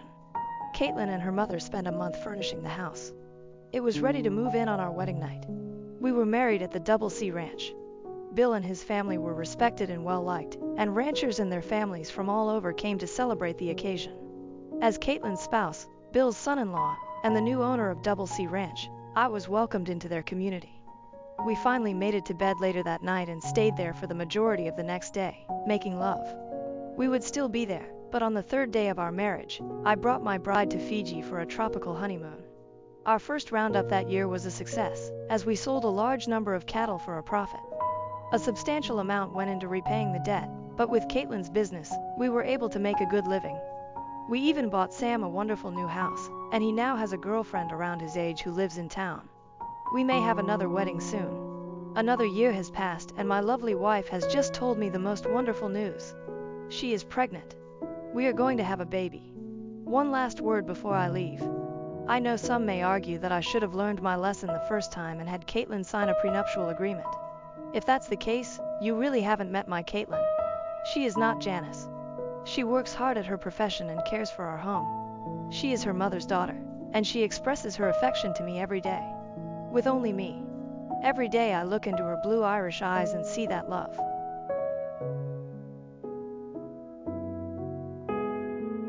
Cheated on my wife, now she's gone and pregnant with another man's baby. How can I get her back? I know, I'm aware of my faults. I know I screwed up. She and I had something beautiful. She is still the love of my life. We were together for 10 years, 2 dating and 8 married, but I made a huge mistake and cheated on her. It was just once, just one damn time. Somehow she found out. I never knew how because I haven't been able to talk to her since then. I guess she found something on my phone.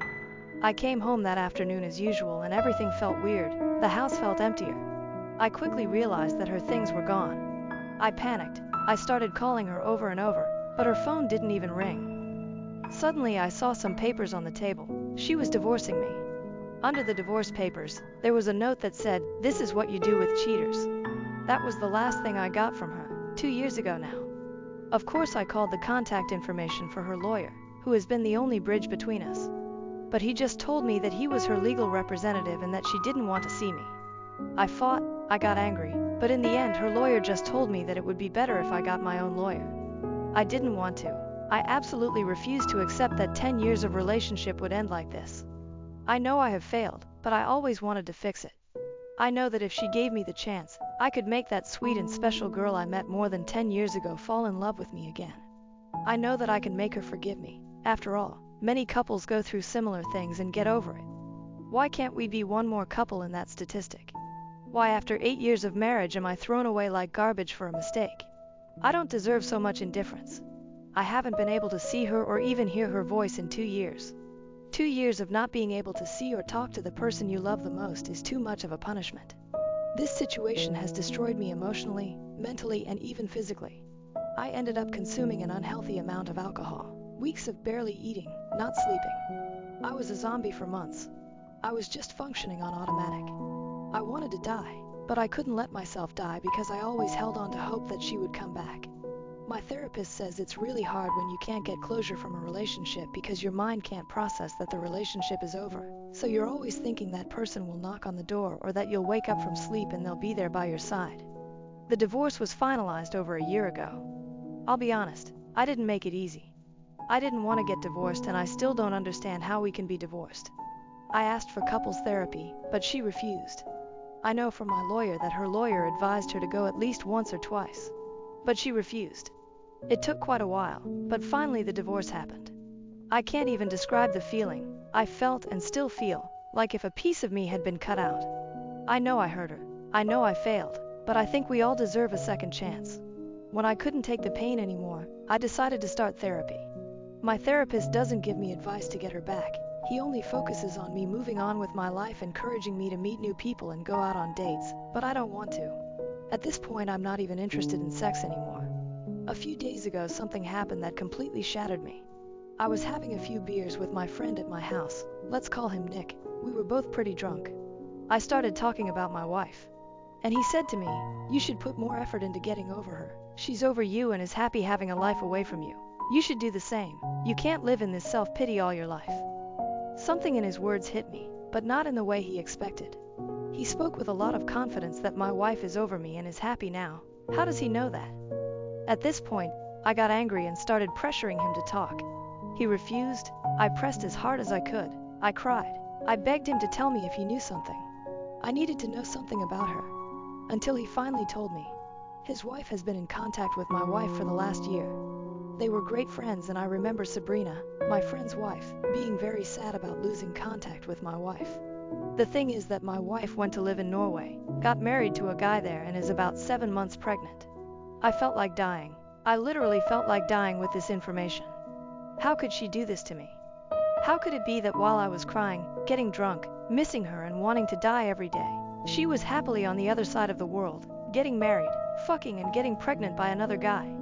How could it be that she didn't have a child with me in many, many years, to the point that I thought she was infertile, but she got pregnant by this new guy so easily? Where did this guy come from? I have no answers for absolutely anything, and I feel like I can't go on with my life without these answers. The only thing I can think of is that she had revenge sex with the first Norwegian guy she came across and got pregnant and decided to keep the baby. Maybe she got married because she wanted to stay in that country legally, and I guess like in most countries, getting married is a good option for that. I don't know. These thoughts are killing me. I refuse to think that she is in love with him. I need to contact her. I need to talk to her. I need to know what's going on, because she acts like our 10-year history and 8-year marriage is nothing to her. I need advice on how to act. I feel the impulse to travel to where she is and look for her, but how could I do that? I don't know what city she's in. I don't know where she lives. I don't have a number to contact her. She closed her social media. Her family is small. They don't live in the same country as me, and all of them blocked me. I'm totally lost. I don't know what to do at this point. I still want her back, yes, even pregnant. I feel like this is a nightmare and I need to wake up now. Edit. I read almost all the comments, and when I say almost all, I really mean almost all. It's hard to process all the crap that's been said about me. I feel like you guys forget that you are talking to a person and not an inanimate object. I thought I might find more empathy by sharing my story here. Just 2 people feeling empathy towards me in their comments made me feel better. I'm not looking for validation or for anyone to say that what I did is okay. I know it's not, and I have to live with that daily. I will try to respond, but of course I'll never be able to respond to all the comments over here. I guess none of you know what it's like to have a broken heart and not be able to get over a person. You don't decide who you love, and you don't decide when you get over someone. It will happen when it has to. Those who doubt my story, unfortunately, are real. I would love this to be fake, but sadly it is not, and I have to live with this mess every day. Everyone assumes she's happy now. I don't know. I mean, how do you know? I haven't seen her in 2 years. I can't have any idea if she's happier or not. Being pregnant doesn't necessarily mean happiness, and being married either. We don't really know the circumstances of this marriage. Maybe she got married because she got pregnant and felt alone in a country where she has no one, and she just holds on to the other guy. Of course I blame myself for this. This wouldn't have happened if I had been a better person and a better husband to her. But unfortunately I can't change what I did wrong. The only thing I could do is try to make it up to her. But how do you make it up to someone who doesn't want to give you the chance to do so? Some people said that she doesn't owe me a second chance. That was hard to read, but I understand that maybe she doesn't have to. I never openly blamed her for the infertility issues. It was just a thought. We both went to the doctor, and in both cases the tests revealed that everything was fine.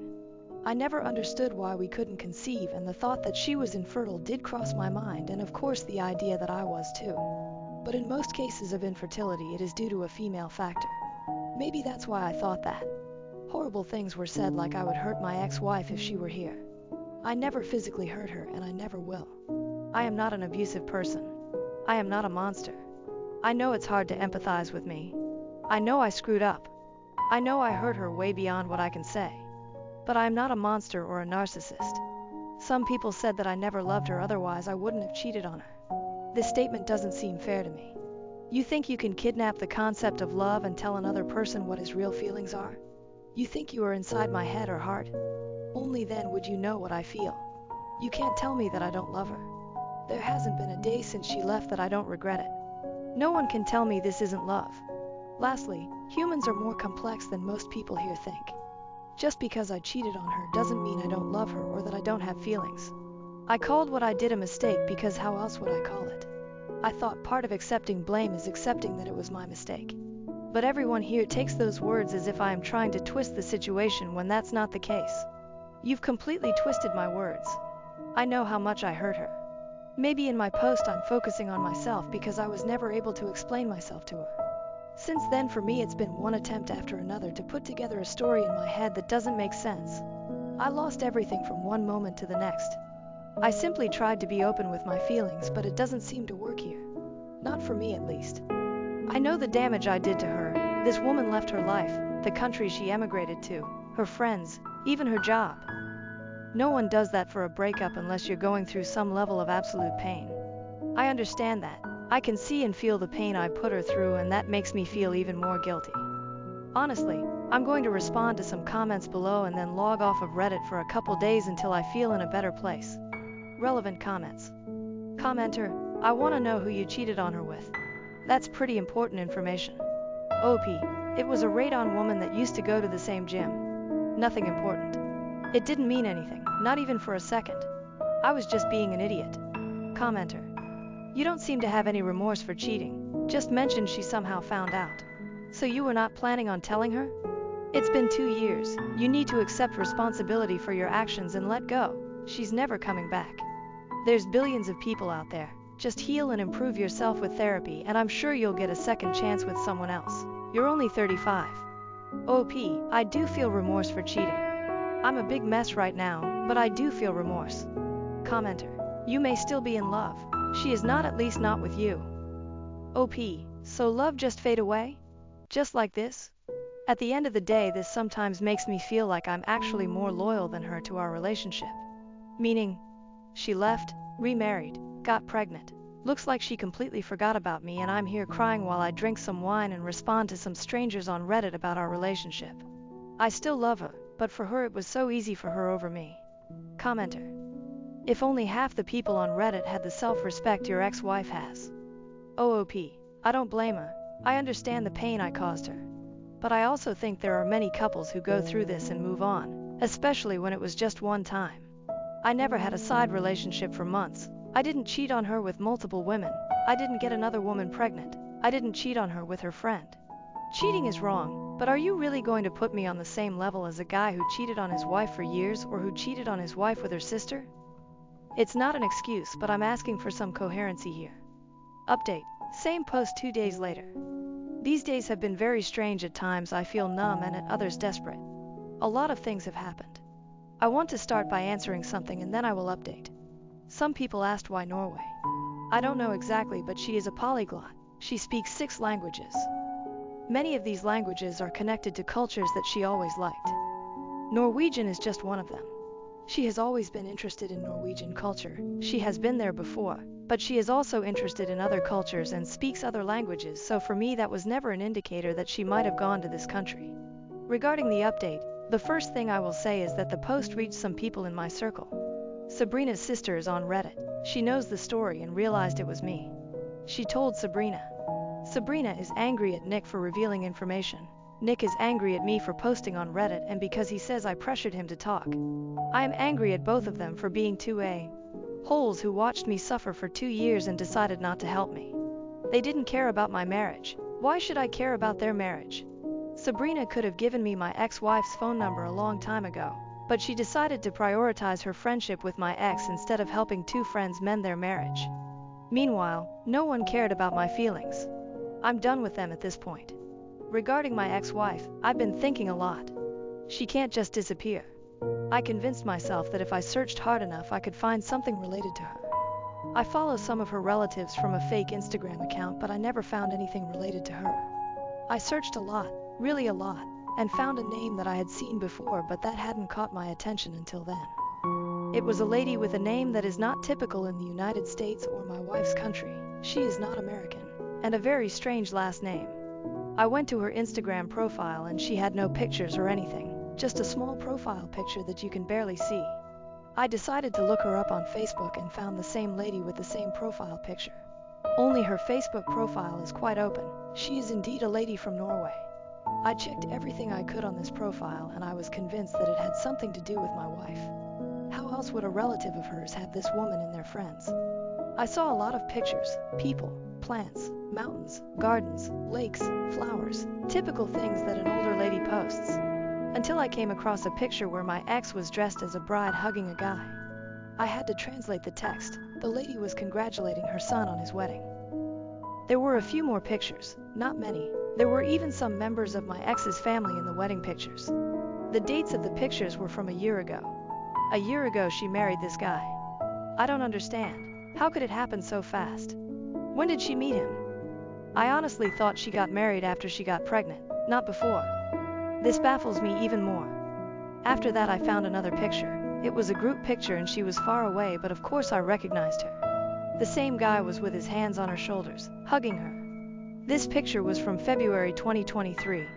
To be clear, she left in May 2022. How is she with someone in February 2023?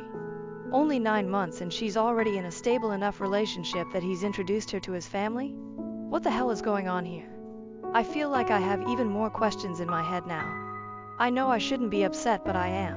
I know I lost her because I was an idiot, but it's hard to get this feeling out of my head right now.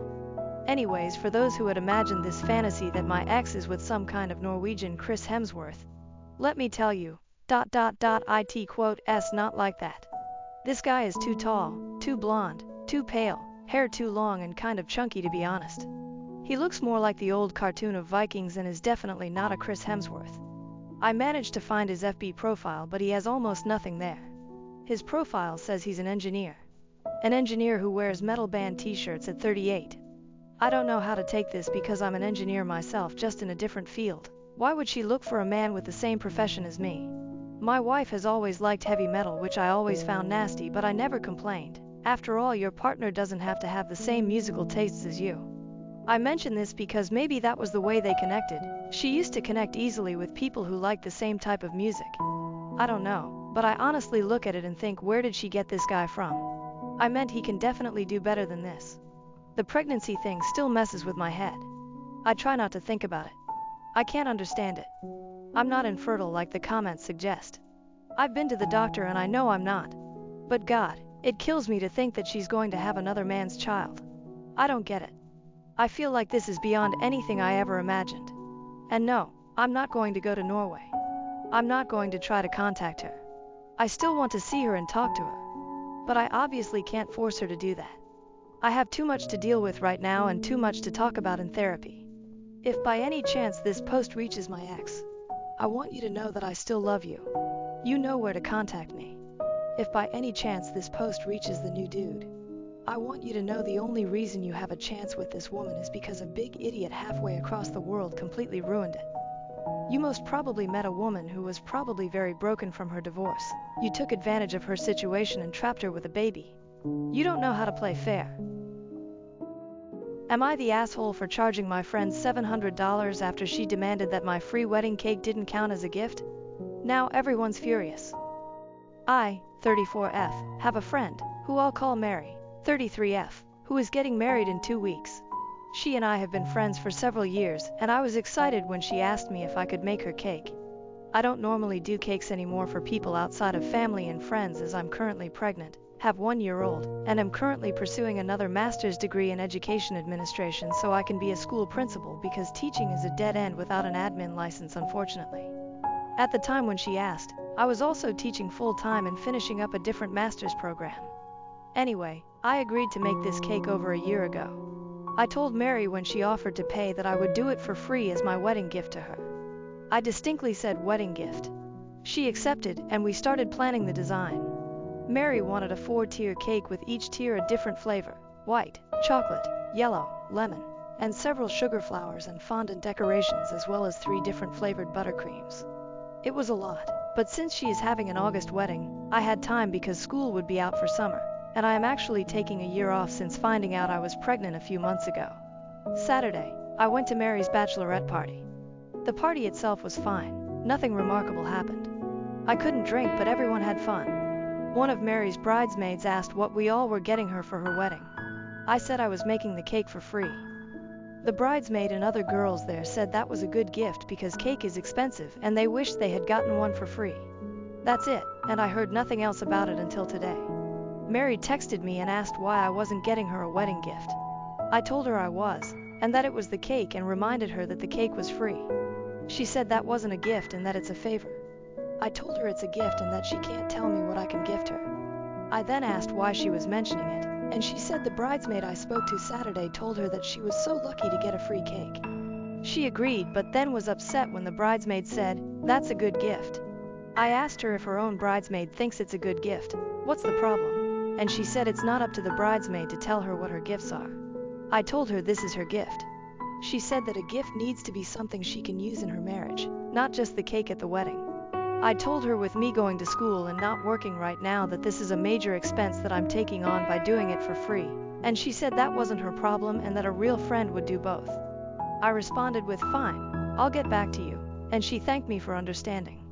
About 30 minutes later, I sent her a bill for her cake. The bill was for $700 with a deposit of $350 due by this Friday and the rest 24 hours before the event start time. She asked me what that was for, and I told her since it's not a gift, she needs to pay for it. She said she couldn't afford it, and I told her I didn't care and this is what business looks like. I did promise to get her a gift off of her registry though. She told me no cake is worth $700, but in the bill breakdown, I pointed out where it was going from ingredients to transportation. Her venue is 45 minutes away. Additional labor, my husband helps me deliver cakes, so he's getting paid too. Last minute booking, time, and the size of the cake on top of the intricate decorations she wants. She said she shouldn't be charged for anything since I promised to do it for free, and it's too late to find another baker. I said, that sounds an awful lot like not my problem. Because it isn't. She then asked if I could just do the cake for free and forget the gift, but I said no, this is the new deal, and I have not responded to her texts since. She and her fiancé were venting in a group message with the wedding party that I'm not in. One of the bridesmaids, who is a mutual friend, asked me what happened after telling me what was being said in the group text, and I sent her the messages of our exchange, and now apparently, the bridal party is now divided. Some are saying I should go back and do the cake for free like I originally promised, while others are telling Mary she was wrong, and apparently it's become a huge ordeal. Her fiancé is now mad at both of us for being petty and ridiculous. My husband is on the team, Mary can suck an egg, and doesn't think I should do the cake or get the gift. But he told me to remember this could cost me a friendship, but he'd support me either way. But he thinks I should stand my ground in this, and not let Mary push me around. However, my husband also doesn't really like Mary for unrelated reasons, so he may be biased. AITA for charging my friend for the cake and refusing to do it for free after she got mad at me. ETA, burner account because I'm pretty sure Mary has Reddit for the wedding subs. Update, I posted a new post with an update. It was too long to add to this one. It's in this sub though. I read as many comments as I could. TBH, I did not expect the amount of responses I got and responded to who I could.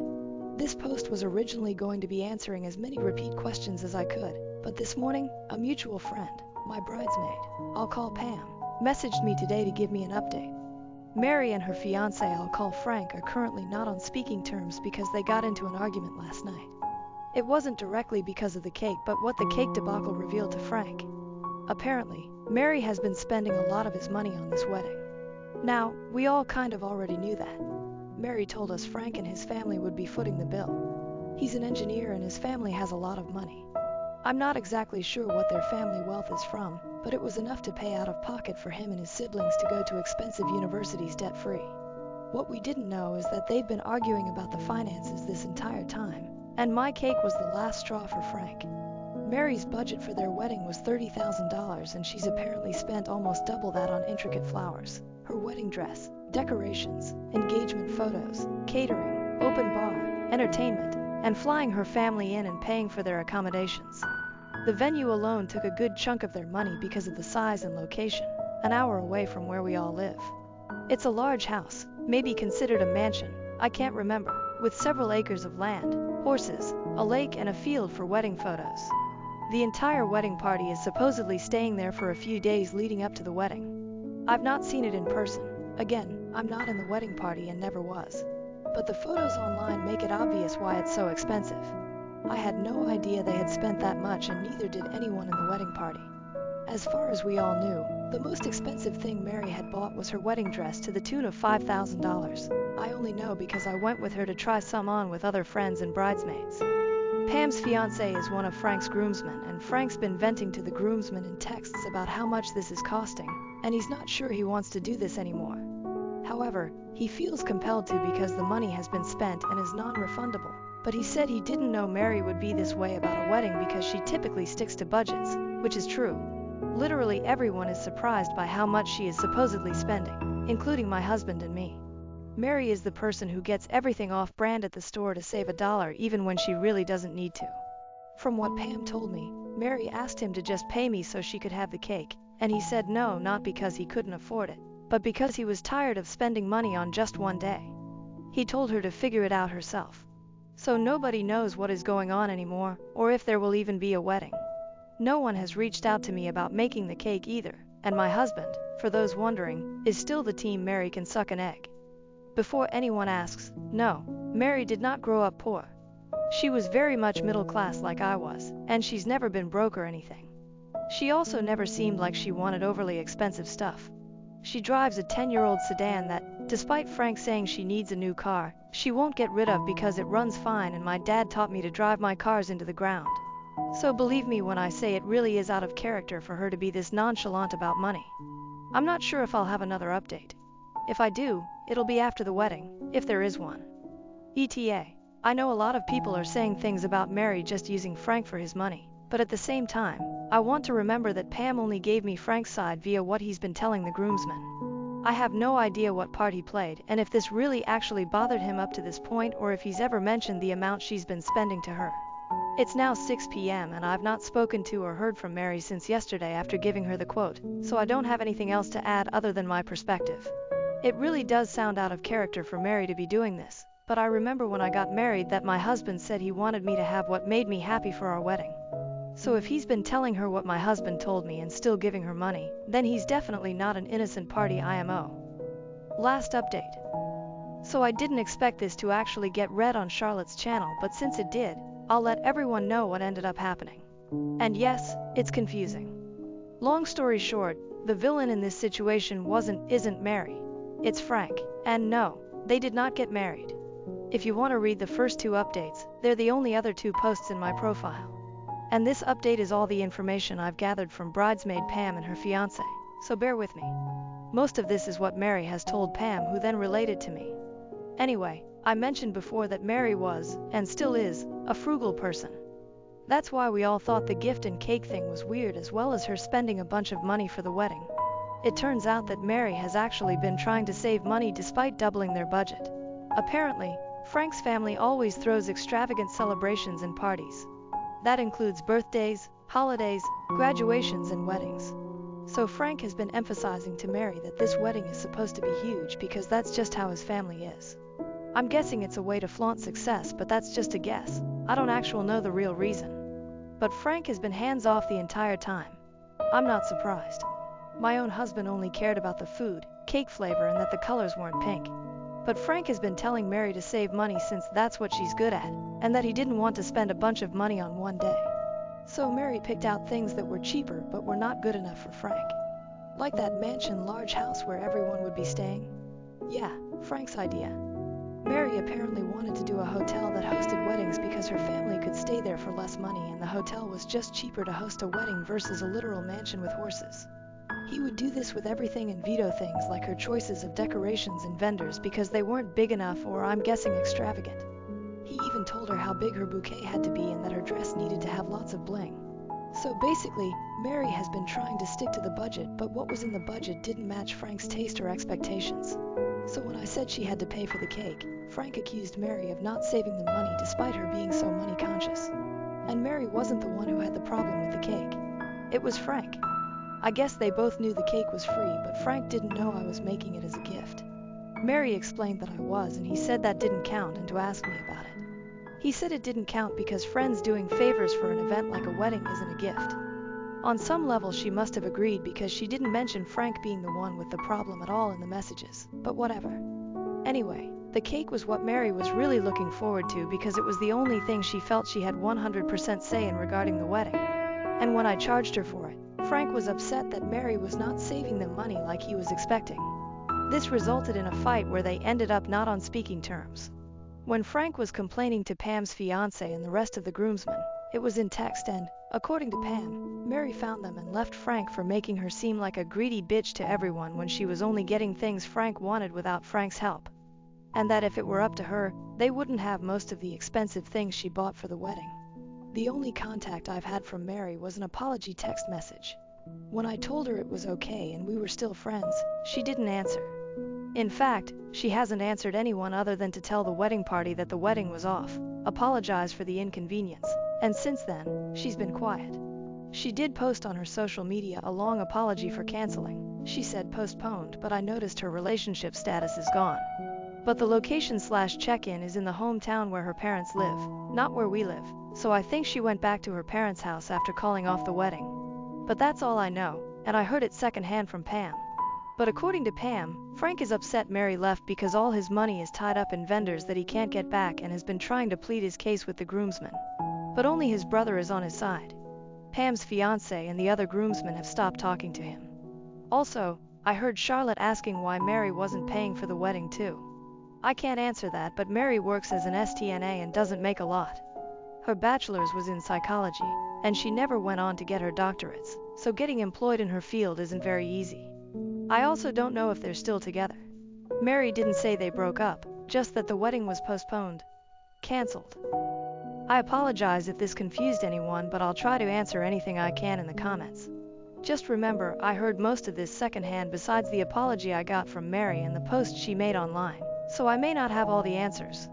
Edit. Changed Pam's husband to Pam's fiancé.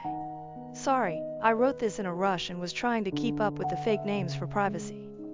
Relevant comments. Comment 1. I don't understand the connection between Mary wanting a gift and a free cake to Frank Villainous. Like, isn't Mary still wrong for asking for a gift? OOP, she is. But she apologized and I accepted it. The only part I'm not clear on is how it even came up as a conversation between her and Frank. It might have just been casual, but she may have also been talking on speakerphone. I do that with my husband in the room, so he hears my conversations sometimes even if he's not part of it. But it sounds like Frank was mad that they were now paying for the cake when he thought it would be free and the goal was to spend little money for nice stuff. I'm guessing that if I agreed to do the cake and gave them a bill from the beginning instead of volunteering to do it for free, I would be dealing with "that's too expensive for a cake," or "we're friends, I should get a discount." Like they would have been negotiating from the start regardless. And I've had people pull those lines on me before. That's another reason why I rarely make cakes for people even if they offer to pay, because they still want some type of discount and get mad when I don't give one. Comment 2. Arguably the best part about this is that she apologized to you.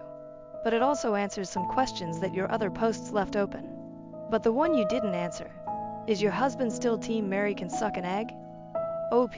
No. My husband, despite not liking Mary, thought this was strange behavior from her too. So when he found out that Frank's been lying, or at least not wholly honest, about everything, his team Frank can kick rocks with no shoes on. My husband likes idioms. Survivor of incest and closed adoption confronts biological daughter's persistent attempts at reconnection despite repeated rejections. I don't know if this is the right place, but I've exhausted other means of support. When I was 12, I suffered a short period of horrible abuse from a distant relative and ended up pregnant. My religious parents were adamant about choosing life, while maintaining their crystal clear image in the community, and I was sent to live with my grandmother for my 7th grade year. I ended up giving birth a few weeks after my 13th birthday, and immediately handed the child over to her adoptive parents, who at the time seemed like wonderful people. The only people who even knew of my pregnancy in my life, aside from authorities and medical personnel, were my parents, my grandmother, one of my brothers, and my therapist. My husband is also aware. I'm now 32, I have been married to the man of my dreams for 2 years and pregnant with what will be our first children together. Lucked out with twins, as we require IVF to conceive. It took me the rest of my childhood and the better part of my 20s to get over what happened to me. I finally was able to heal, put it past me, and now for the past 5 years or so I'm able to go months at a time without thinking about it. I had a closed adoption. I made it clear to the adoptive parents I wanted absolutely no contact whatsoever, and I never held the baby I gave away, something I do not regret to this day. I have avoided ever having social media, partially to avoid being found. In the beginning of September, I received a phone call from a PI letting me know my biological daughter wanted to meet me and had hired him to track me down. I immediately made it clear I have no interest in contact, and to please leave me alone. By the end of November, I had received multiple phone calls and letters from my biological daughter, begging me to meet her. I wrote her a letter in return, telling her I'm happy she's had a great life, but that I have no interest in contact. I made it clear, I will not stop her at all from reaching out to extended family. I won't be mad if she outs me as her biological mother and pursues a relationship with my relatives. She did reach out to my brother, who immediately blocked her on Facebook. I would prefer she didn't, but I don't think it's my place to keep her from doing so. On Tuesday, she showed up at my front door while I was at work. My husband answered and immediately told her to please leave, or he would have to call the police. I don't know what to do. I don't know how to explain to her in any other way that I do not want to meet her. I also don't want to be cruel. I don't view her as my daughter, as horrible as that sounds. I do wish her the best, but I have built a life I'm finally comfortable with. I don't want her to be part of it. If there is any insight any adoptees could provide on how I could explain this to her without having to just be brutally honest and also sparing her feelings. Or birth moms who have gone through a similar thing. Relevant comments. Comment 1. Comment deleted by user OP. I ended up writing her another letter, explaining how she was conceived, how many years it took for me to finally feel like a human being again, and how my unwillingness to meet her has nothing to do with her personally, and everything to do with needing to preserve my own mental health. I asked that she please leave me and the one brother she reached out to alone. I again stressed I would not stop her from reaching out to extended family, and I included a packet of information about our family medical history and some watercolor pictures that my grandmother and I made together when I was pregnant with her. Comment 2. Question. Did her adoptive parents know about the circumstances of her conception? OP. Her parents were made aware by my parents about details surrounding her conception before the adoption took place. Comment 3. While I don't condone her behavior, do try to understand what forces would drive someone to behave that way. What you and your husband are doing is, to put it very bluntly, a cruelty. It's understandable, but no less cruel. It makes sense that you don't view her as your daughter, but it also makes sense that she might seek to know who she is by knowing you. As an adopted kid growing up, I wondered endlessly about who I was, and I felt like the only way to get a sense of it was to track down biological relatives. Which I did do, and, funny enough, I experienced a little bit of what you described doing to her. It more or less worked out for me. She's a 19-year-old woman who just wants to know who she is. It actually may be healing for you also to erase the trauma of what you went through at 13, and giving up the child then, by replacing it with this new person, whom you may find you relate to as a peer, rather than your child. You may see her more as a younger sister, and that may actually be a great relationship for the two of you. The best situation I could see happening would be for you to welcome her interest, and accept her as a legitimate part of your life and family. For you and your husband to get over your resistance to the fact that she exists. I know my own birth mother's husband had to deal with this to a degree. Resisting her will actually just make things more unpleasant and have them linger, like the second shoe that never drops.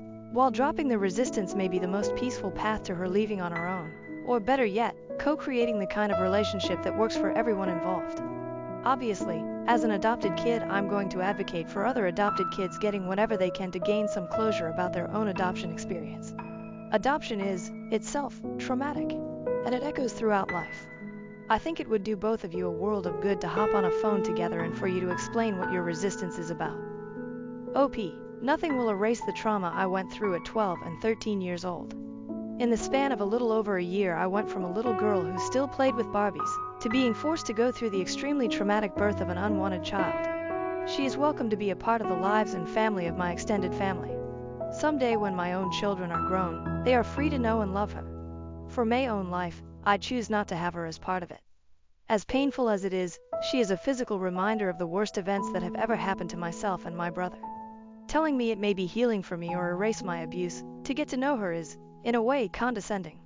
At no point did I attempt to make a claim that I know her trauma, nor will I ever trivialize it. I will never know the loss she feels, or the pain and unique trauma that comes along with being an adoptee. I won't claim to know what's best for her to heal, or any other person. I wish her nothing but the best, but I won't be hopping on the phone with her anytime soon. I won't pretend to know your trauma, don't pretend to know mine. I wish you and your family happiness and health. Adoption is challenging, and it seems often tragic for many parties involved. Comment 3. Threatening to have your daughter arrested because she wants to meet you seems a bit excessive. OP. A woman who is a stranger to my husband showed up at our front door, demanding to see his wife, me, in the middle of a pandemic, while I am 26 weeks pregnant with our first children. She was shouting demanding to see me, and he calmly told her to leave or he would get the police involved.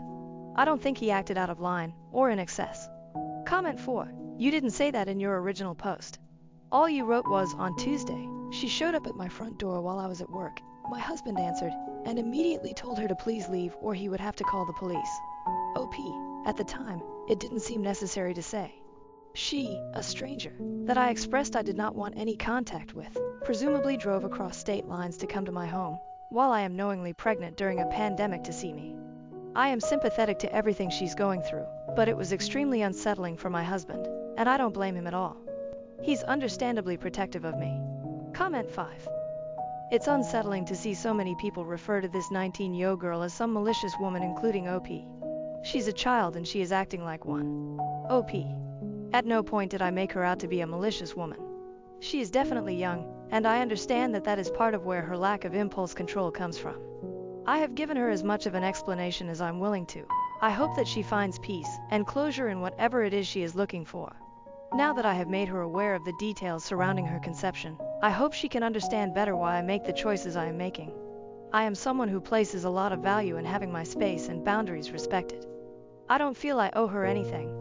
I was a child myself when she was born, and we are both victims of the same man who forced us into this situation. I do not view her as my daughter, and I do not view myself as her mother. I think we are two people biologically tied as parent and offspring, and tied by a series of extremely traumatic events that we had no choices in. I did not feel familial kinship for her while I was forced to keep an unwanted pregnancy, and I did not feel familial kinship for her when I was forced through a traumatic birth, and to be brutally honest, I do not feel familial kinship towards her now. I wish her well, and I hope she finds peace, but I do not feel in any way a parent to her. I don't know her trauma and will never know her trauma, in the same ways that she will never know mine. I don't think she has malicious intent. Comment 6. Yes, you did. But when confronted about that, several times, simply deny the misconstruction of the poor girl. OP. I have empathy for her, to a point. We all have the right to our boundaries being respected. Update, TLDR. When I was 13, I gave birth after being forced to go through a pregnancy that resulted from incest rape. The child was adopted through a closed adoption. After she initiated contact, sought a reunion, I declined wanting contact, and she has now shown up at my home twice. I reluctantly agreed to a phone call with said young woman today, and I know without a doubt that she is entirely unwelcome in my life. As stated in responses to comments in my original posts, I ended up writing my birth daughter another letter explaining to her the circumstances of her birth and why I do not want contact with her. I also included a few watercolors I did with my grandmother while I was pregnant with her, and an extensive packet of information regarding family medical history. I overnight FedExed it to the address I had for her. Sadly, in the late hours of last night, she showed up at my house again, this time while I was home, and pounded on my front door, screaming. My husband and I tried to ignore it, but we got a phone call from our neighbors that they would call the police if we didn't answer our door if I handled the situation. And I honestly didn't want to start Christmas Eve with getting someone clearly going through the thick of it arrested. My husband spoke to her via our home doorbell alarm system thing. When this did not placate her, I literally barricaded myself in our bathroom, and he went out the back door, locking it, and then around the front to speak to her. I could hear him screaming at her, unpleasant, but apparently effective, because she finally left. This morning, I received a phone call from her adoptive parents apologizing to me that they never fully disclosed how she was conceived, and that they helped fund the PI, which is how she found me, hoping it would lead to a more happy reunion. What they did tell me, they told her that she was the result of rape. What they lied to her about was that it was my parents who made me give her away, and that I always loved her, chose life, and wanted to keep her if I'd been older. All lies, and it seems she received a similar very religious upbringing that I did. I ended up agreeing to speak with her on the phone, facilitated by her birth parents, if she understood that now she has to leave me alone, or I will pursue legal advice, and will not hesitate to call the police if she were to ever come to my home ever again. I was very blunt with her, because I felt that she's already been lied to 100 times. It probably would have been better to do the conversation through a therapist, but honestly I'm just happy it's over. She asked me if I loved her as her daughter, the way I love the children I'm pregnant with. I told I have love for her as a human being, but that I would not lie and say I felt like a mother to her. That she's only 5 years younger than my own husband, and that I don't love her in any maternal way, but I do love her as my sister in humanity. She asked me if I wish I had an abortion. I said that at the time, I wanted an abortion. That the trauma I felt would have been significantly reduced if I were allowed to terminate the pregnancy forced upon me by my rapist.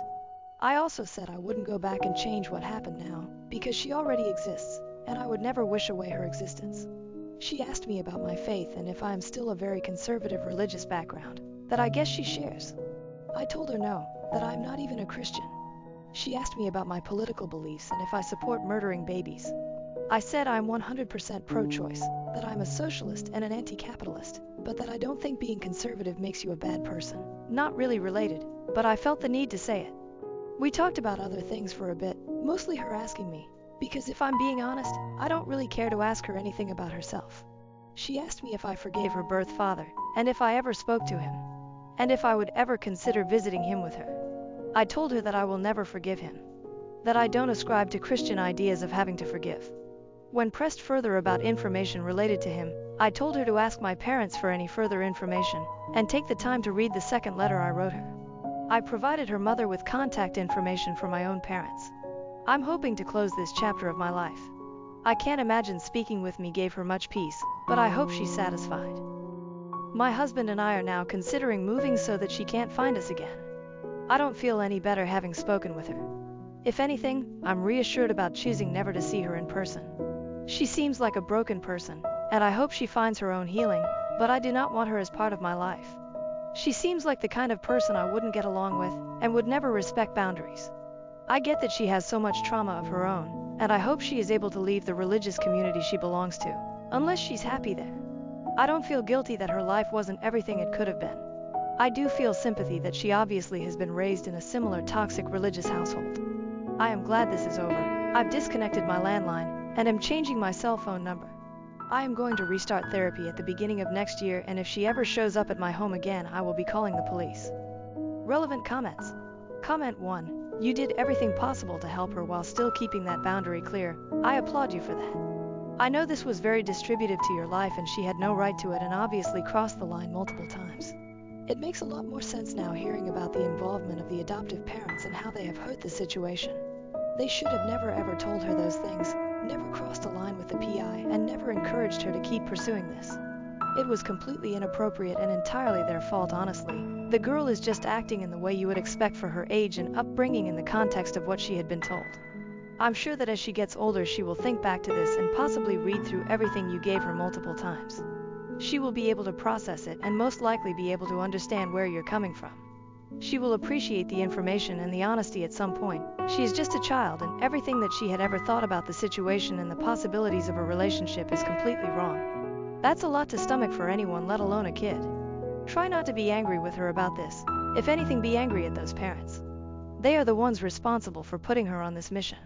OP. I'm not angry with her. I don't hate her. She's obviously a scared teenager in need of guidance, and I hope she finds the answers she is looking for. Comment 2. Is her birth father in prison? Did he ever get any kind of punishment? Also, I'm so sorry for everything that has happened.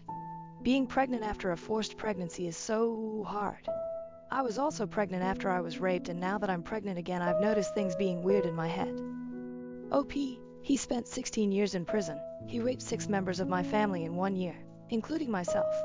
Being pregnant after having been pregnant from abuse is strange for sure. My pregnancy is nearly 2 decades apart, but it has brought back weird feelings. I literally chose this pregnancy. My husband and I used IVF, and sometimes I have to double think first thing in the morning of horror at the reaction of my baby bump. Comment 3. Comment removed by moderator. OP. I am now living in a hotel rather than staying in my house while I'm pregnant to avoid having to call the police on her. You're right in that. I don't know her.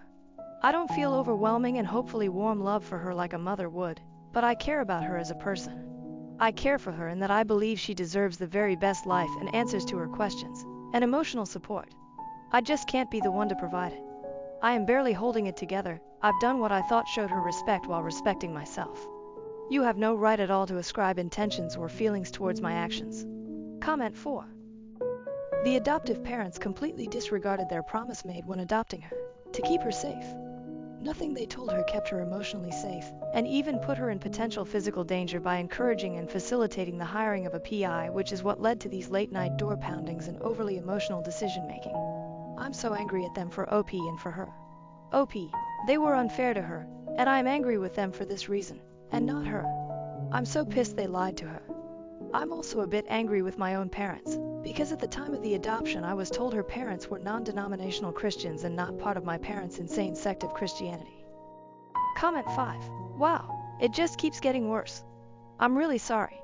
I'd be extremely angry with the adoptive parents as well. I might be more inclined to give my parents the benefit of the doubt and ask if they'd been lied to, as well, since the adoptive parents are obviously extremely dishonest, willing to tell reprehensible lies to their own child to avoid a difficult conversation. You mentioned that your parents have grown and changed immensely since this all happened. Would you be able to discuss this with them to get some answers and work towards closure, perhaps once you're back in therapy and have guidance? OP, I genuinely thought her parents were good people, all my life, or at least all her life. It never crossed my mind, they weren't. I would have fought harder for a better set of people had I known they were the same type of Christians as my parents. I'm definitely going to be speaking with my parents about this, with the facilitation of a mental health professional, when given the chance.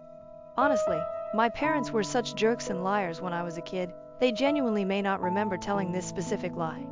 They are pretty awesome people now, and have spent like 15 years working so hard to change. I obviously don't excuse their behavior ever, but I do think they will be open to talk about this and admit their part.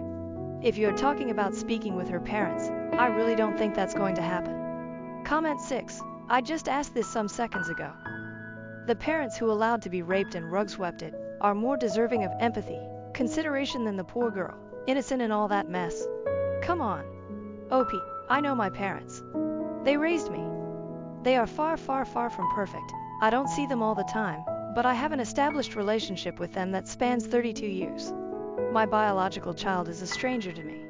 I don't know her. I don't know her intentions. I haven't spent 100s of hours in therapy with her, over nearly 2 decades, picking apart and rebuilding our relationship.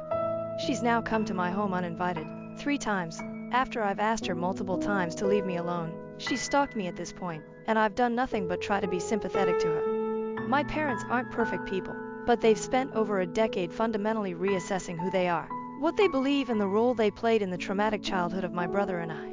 They respect every boundary I ask of them nowadays. They know the part they played and own up to how fucked if they were when I was a kid, and they are amazing parents to much, much, much younger brother than they ever were to my brother and I. My relationship with my own parents isn't up for debate here. OP, just to make it clear, my parents absolutely never allowed myself or my brother to be raped. OP, I never said they were more deserving of empathy than her.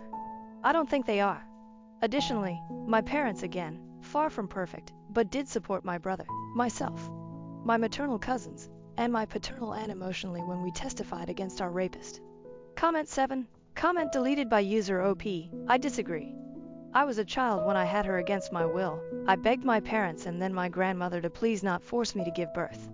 I don't know what more could be asked of me. I made it clear I did not want contact with her. She pushed for contact, and I gave it to her. I'm not going to lie to her. Her adoptive parents have already done enough of that. I hope she heals. I hope she has a great life. I just don't want any part of it. Honestly, I hope she has a great relationship with her biological grandparents, my own parents, if that's what she wants. I hope she meets them, and I hope they give her the biological connection she craves. They are entirely different people from when I was young, and I can honestly say they are good people now. I would not classify them as good parents when I was growing up, but decades and a lot of therapy can change things. I hope she finds joy. I hope she finds peace. My best friend is telling me that my boyfriend cheated with her, but he says that she's lying. How do I get to the truth? I've been best friends with Becca since 2010.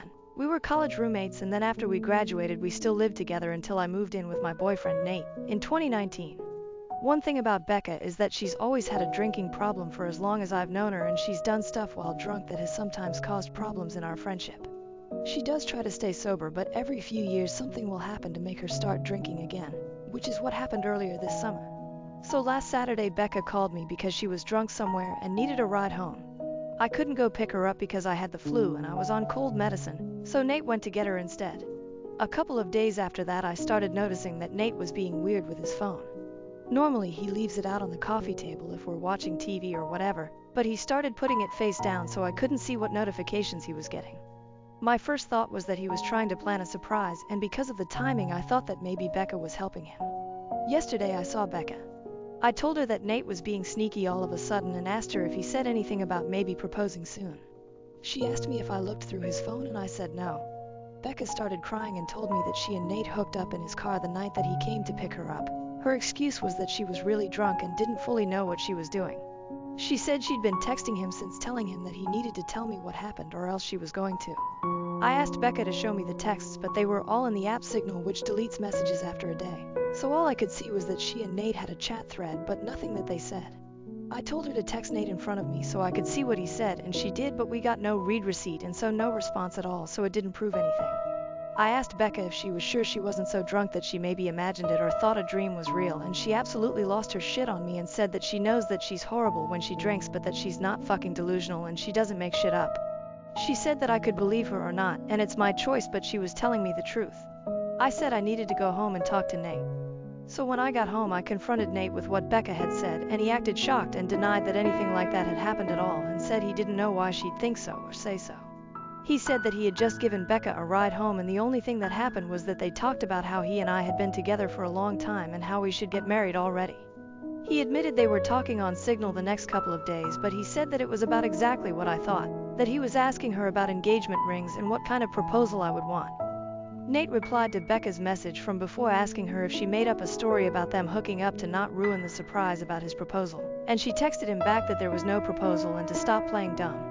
So then Nate called her pretending like I wasn't in the room and told her that she needed to stop whatever she was trying to do because we were on the verge of breaking up and he'd rather just have the surprise be ruined. But Becca just kept telling Nate to stop lying until he got angry and hung up on her.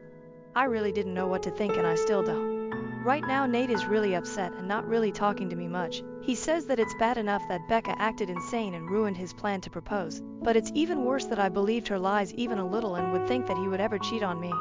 Becca texted me saying she was sorry, but otherwise I haven't talked to her either. I don't want to think that Nate would cheat on me or that he'd take advantage of Becca if she was that drunk, but I feel like I can't be 100% sure because I've known Becca for 13 years and I also just can't believe that she'd lie to me about something this important. And I know that she does have a drinking problem, so I can believe that she'd sleep with my boyfriend if she was drunk out of her head. She's done some pretty awful things in the past when she's been drunk. I don't want to wrongly accuse Nate of something he didn't do, but I don't want to be an idiot. Relevant comments. Signal doesn't automatically delete messages unless you turn that feature on.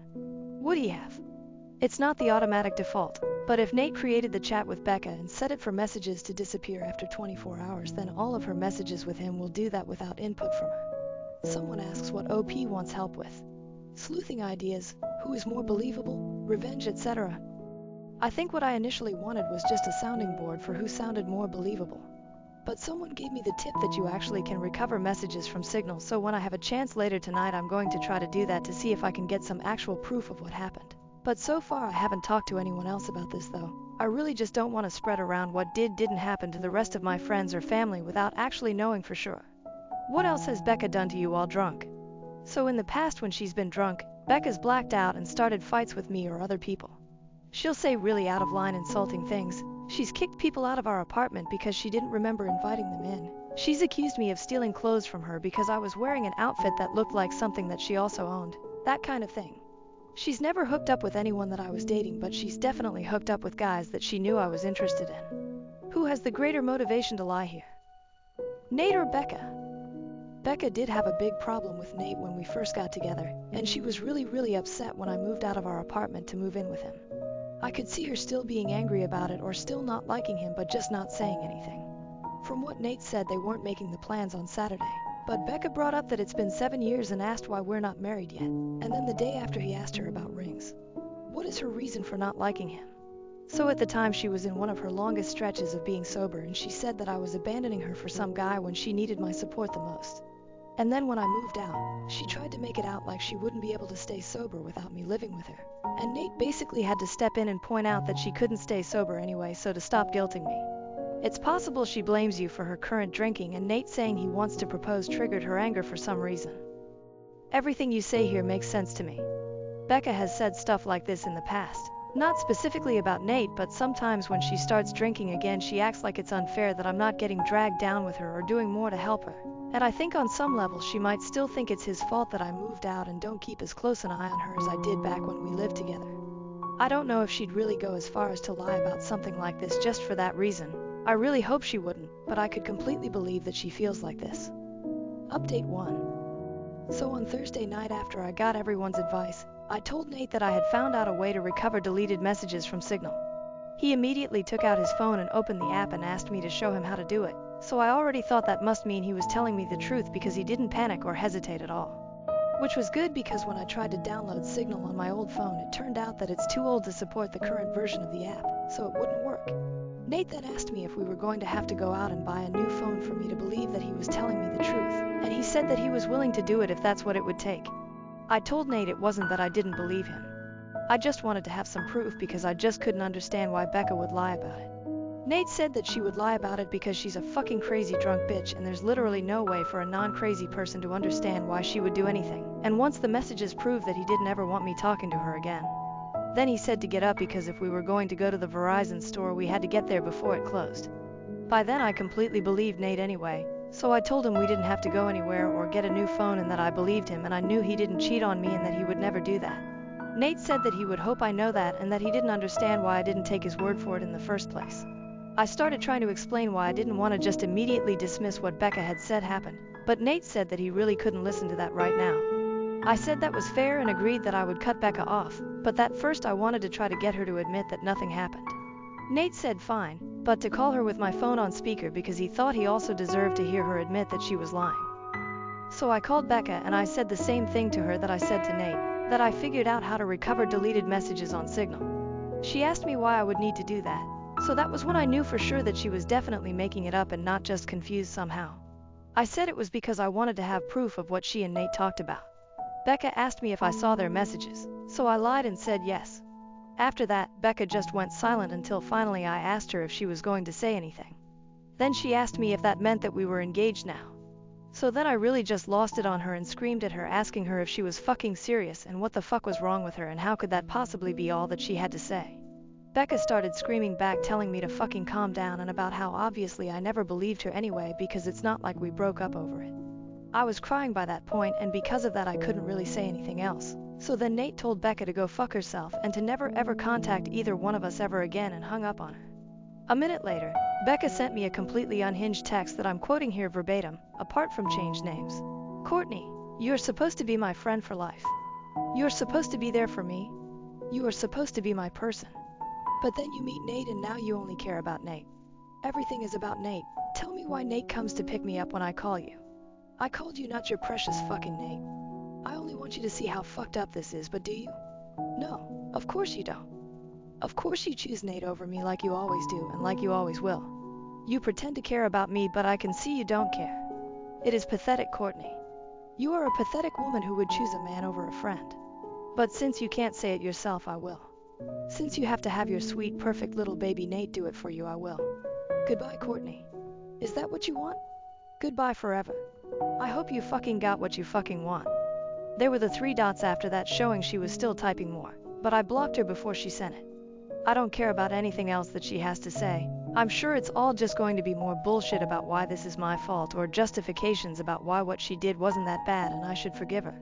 I know Nate is probably right and there's no non-crazy logic behind why Becca would stoop to doing something like this, but obviously I've still been thinking about it and my best guess is that whoever said that Becca still blames me and Nate, apparently mostly Nate, for her being a drunk mess who can't get her life together is right. It seems like she somehow thought that if she said she hooked up with Nate, I'd break up with him but still want to be friends with her and then everything would magically be fixed. As far as stuff with Nate, I asked him if he thought he could ever forgive me for doubting him and he said that since I came to my senses and I cut Becca off he guesses we can try to put it behind us. I don't think he's still going to propose anytime soon. After this I probably wouldn't if I was him. And from what Nate said he didn't actually do any planning yet other than asking Becca about rings and if I'd think a public proposal was tacky or not. All he was doing so far was trying to get ideas without me knowing he was talking to her about it. So just based on that I think probably it's not going to happen for a while if it still does at all. Also thanks to everyone for the advice and support. I know I didn't respond to many comments but I really did appreciate everyone who cared enough to want to help. Relevant comments. Commenter. I'm curious if Becca ever said anything to you when she hooked up with guys you liked. Do you think she was blocking you on purpose to keep you for herself? Did she try anything with Nate before you were exclusive? Or was she just drunk and looking for hookups? OP. I don't think she ever put enough thought into those hookups to be malicious like that. She was just inconsiderate and would go after whoever. Commenter. Did you ever confront her or just let it go? More than one time seems like a pattern. OP. We definitely got into arguments about it at the time, but it was mostly just kind of college bullshit and not really an actual confrontation about why she kept doing it, I guess. One last thought from OP. I'm sure she won't just go away. I'm already expecting her to try to get our other friends to get in the middle of everything as soon as she figures out she's actually blocked and I'm not just ignoring her. I hope she won't try to do anything else, but I guess at this point I really can't know with her. I'm hoping things are okay with Nate. I think in a while they will be. Update 2. I haven't logged into this account for about a year, but I got a few messages asking for an update, so here it is. I'll keep it as short as I can. Unfortunately, I have nothing good to report. It turned out that whatever was going on with Becca that caused her to make false accusations about Nate was the beginning of some kind of a psychotic break. After I blocked her, she made a whole bunch of fake accounts and started sending me completely unhinged shit about how I ruined her life and threatened to get revenge on me and Nate. This went on for literally months, with her sending me dozens of messages a day.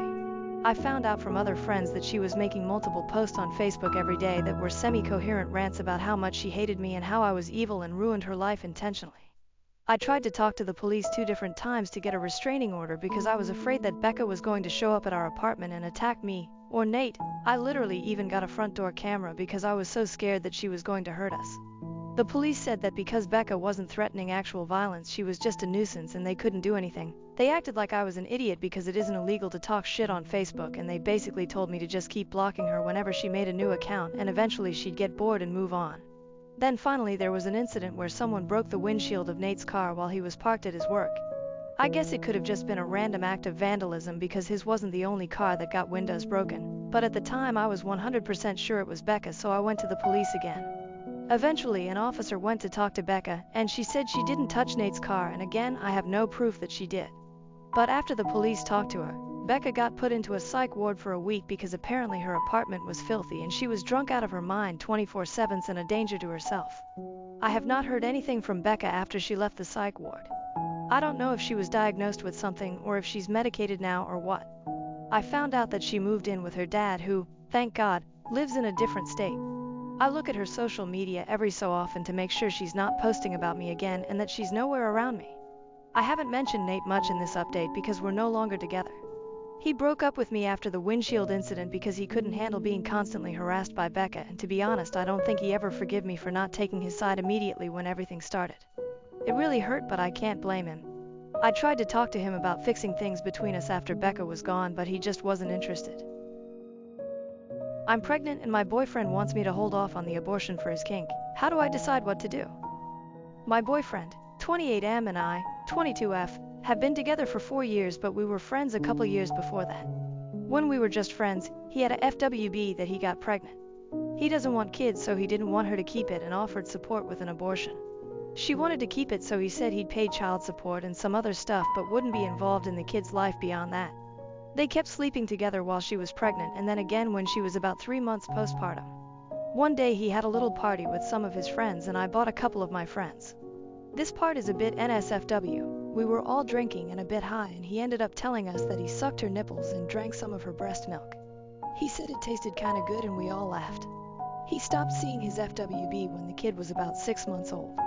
A year or so later, when we first got together officially, he told me that he actually loved it and would sometimes get off on it. My boyfriend has always loved playing with my boobs and I kinda lean into it a bit when we have sex. When we moved in together 2 years ago, I walked in on him getting off to that kind of porn and he told me he has a bit of a kink for it. There's the kind of backstory, and I apologize for how terribly worded the next part is. I've been crying LOL. I'm child-free, definitely really do not want kids ever, and I'm super cautious about taking the pill. I started feeling kinda nauseous, dizzy about a month ago, but I've been drinking a lot lately. Mental health has gotten worse LOL. My boyfriend was watching a video we made a couple years ago and commented that my boobs have gotten bigger. I got a bad feeling, so we went to buy a pregnancy test and I'm fucking pregnant. I cried as I booked a doctor's appointment and I got really drunk that night. Abortion was always my plan if worst came to worst, so I was just holding out for the appointment so I could get referred to have it done. But the doctor said I was 14 weeks. I was so horrified. When my boyfriend and I got home, he offered me some wine, so I drank and cried. When I was feeling better, he made a joke about if I could lactate. I asked him WTF he meant. He mentioned his FWB and drinking her breast milk and said he'd like to try mine. I was pretty drunk and thought he was joking. But nope. I reminded him I'm getting an abortion and he said he knows but wanted to see if I'd start it during pregnancy. I googled it and apparently you can start lactating at like 16, 22 weeks. His idea is that we hold off on the abortion until the absolute last minute so he can see if he can try my breast milk. Where we live, I can get an abortion up to 20 weeks. He says I probably won't get pregnant again, so it'd be the only chance he'd get. To be honest, I've been drunk or high since I found out I was pregnant. This is like my worst nightmare. He's been so sweet and caring since we found out, and my mind's not really in a good place, so I agreed to hold off on the abortion for a while. I'm 16 weeks now, and I don't see any sign of milk production or anything.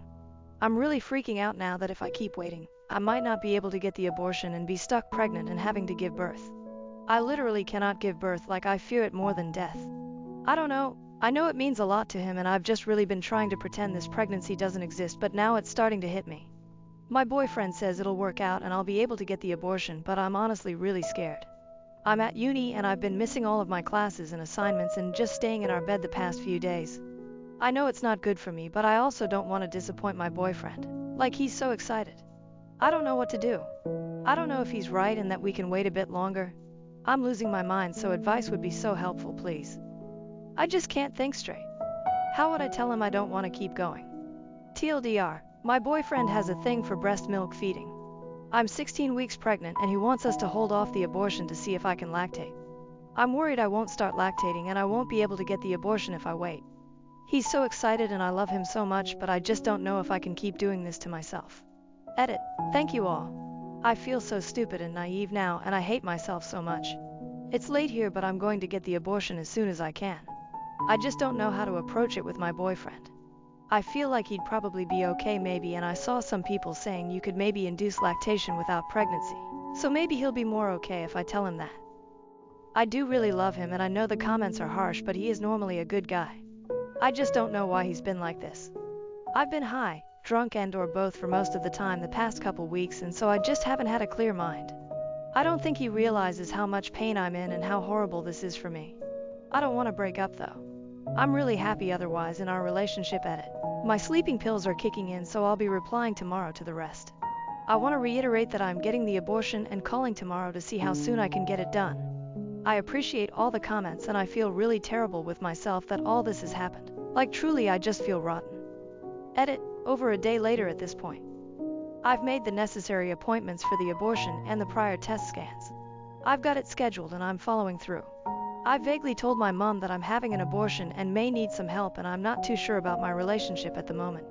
I didn't want to go into too much detail with her, but she said she'll be there for anything I need, with the abortion and/or him. I just want to get the abortion over with before I deal with the boyfriend stuff. IDK. I feel overwhelmed. I appreciate all the helpful and kind comments on here. Also, I was on Twitter earlier and saw this post come up on my timeline.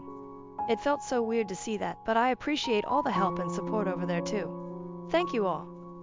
I know I've been very stupid, but I'm trying. I think I've been out of it for quite some time and just now finally waking up. Relevant comments. Comment 1. Please leave this psycho today. I wouldn't be surprised if he baby trapped you. What he did to his ex is vile. Or if you don't want KDs, get your tubes tied. He will then dump you because you can no longer fulfill his fantasy. OP, downvoted. I don't know, I really love him and he's been my biggest support through uni and with my mental struggles. He really doesn't want kids, so I don't think he'd baby trap me. He knows how much I would hate having to give birth. I do want to get sterilized, but cost is a barrier right now. He has been helping me save up for it and takes care of most of our expenses. Though comment 2, do not do this. Do not sacrifice your bodily autonomy and mental health for your boyfriend's kink. The way he's excited while you're reacting in horror, he should be way more sensitive to what is a terrifying thing for you. I also wouldn't be surprised if he is trying to baby trap you. I know a lot of people on this subreddit jump immediately to dump him, but it's sometimes justified. And in this case, OP, he's sure it'll work out some way, and I think that's why he doesn't seem too worried. But I know he doesn't want kids. He's only seen his son when he was at his FWB's house hooking up back when he would have been 6 months and not since. He was helping me save for sterilization, so I don't think he'd baby trap me. He is sensitive, I think. He's been more affectionate and buys me my favorite snacks even though I don't really have an appetite. IDK, I just wish I wasn't doing this. Comment 3. Abort both the baby and this relationship. WTF. OP. Downvoted. I love him and we've been planning a future together, and he's so sweet, like he's been helping me financially while I study, and I don't want to lose him. I really want to lose this baby though. I can't stand it. OP responds to multiple comments on getting the abortion and letting her boyfriend's kink being more important than her own health and well-being. OP: I'm not sure. I just think maybe that torture is worth it for him. But I also am at my breaking point. I've been drinking so much and I just keep avoiding the idea that it won't work out. I can't comprehend the worst case. I can't comprehend being pregnant right now. I'm really bad with my self-esteem, like I know it, and it's so hard to put myself first. I just wish I could close my eyes and make it go away. I'm getting an abortion. Going to call wherever tomorrow. I can't remember if it's the local hospital branch directly or through my doctor. But I'm not sure about leaving him. He didn't make a move until I was 18, and we had known each other for like 2 years at that point, so the age thing never came across weirdly for me. It's just hard reading these comments because I could never believe he'd be trying to hurt me. OP on our alcoholism problems. OP: yeah, we became friends because his friend sold me my first ecstasy. I don't think it's weird. He never made a move on me when I was a teen. One of his friends tried hitting on me when I was almost 17, but my boyfriend told his friend to stop and would make sure I wasn't left alone with him. I have an alcohol problem, but I definitely don't want to have a substance problem. And I don't want to be a parent, let alone a single parent. You're right. It's just hard reading all these comments. Update 1. I'm using a new account to post this because I had some issues with trying to use my original account. I hope that's fine. Sorry if not. I posted last week about my boyfriend wanting me to wait until I was 19 weeks pregnant to get an abortion to see if I'd lactate because he has a breastfeeding, breast milk kink. Abortion access is up to 20 weeks where we live. I didn't find out until I was 14 weeks pregnant and posted when I was 16 weeks. I'm now 17 weeks pregnant. And I'll start off by saying yes, I'm getting the abortion in a couple days. It is definitely confirmed. I want to say thank you again to all the helpful and supportive people. I really appreciate it. Like, I felt so overwhelmed and my life has just felt like a wreck these past few weeks, so it really helped. I felt a bit better a few days after posting. I know some people said to not tell him about the abortion, but I really hated the idea he was the person people were saying he is. Like, I just had to know what he'd say and feel, and I wanted to ask some questions. I did call my mom beforehand to tell her I was going to talk with him, so I guess I'd have some protection if things went wrong with him. IDK, the comments kinda scared me. I only told her he has a bit of a thing for pregnant women, so he wanted me to delay the abortion as much as possible for him. My mom's tone kinda changed and she said some stuff, then basically just called me a SLUT and said I was disgusting for going along with that, and she couldn't support me anymore if I was doing stupid shit like that. I don't really want to get into it, but it was really hard to hear it. I felt so alone. The next day, I told my boyfriend I needed to talk. I wasn't sober, so this is my best recollection and only the main points, not the conversation verbatim. I told him how I've been feeling and I'm not into his kink and I only do it because I like pleasing him, but I can't hurt myself anymore. That I have the abortion scheduled and I'm so disgusted by the thing inside me, like I've been having bad back pain and pains and weird feelings in my stomach, and obviously my mental health. I was sobbing through it and just sort of rambled till he held me. He said he was so sorry and didn't know how bad I was feeling. He told me he thought I was okay with everything because I didn't say I wasn't. He said he'll come with me for the abortion and he'll be there with me. I fully asked him about when I was a teen. Like, I just needed to know. I didn't have much to really lose. He said he obviously found me pretty, but he wasn't attracted to me until I was 18 and only really thought of me in a different way when I made the first move the first night we slept together. The comments about baby trapping horrified me so much, so I literally said to him, like, how do you think I got pregnant? He said maybe I missed a pill or something. He didn't give off any weird vibes like he'd be lying, so I believe he didn't mess with my pill. He was apologetic about me being pregnant and again, said he didn't mean to cause me this pain. I was exhausted and just laid on his chest and cried for a while. The following couple days he's been really lovely, like giving me massages for my back and giving me lots of attention and cooking for me. He keeps saying he's sorry and he'll do what he can to make it up to me. He suggested we go on a trip when this is over, like go away for a few nights and have a little holiday. The other night we had a few drinks and I was talking about Taylor Swift's Eras Tour. Been a fan since I was 8 LOL. Cause I play this app game sometimes where you guess her outfits and surprise songs for the concert, and I was filling it out. He asked when her tour ends and I said the end of the year, and he said he could try to arrange for us to go see one of them. I was like, that's so expensive and it's sold out. But he said he can see if he can make it work. I feel really supported and loved right now. I'm glad I opened up and told him. I think our relationship is in a much better place. If he reacted badly, I would probably feel differently. But IDK, it's been good.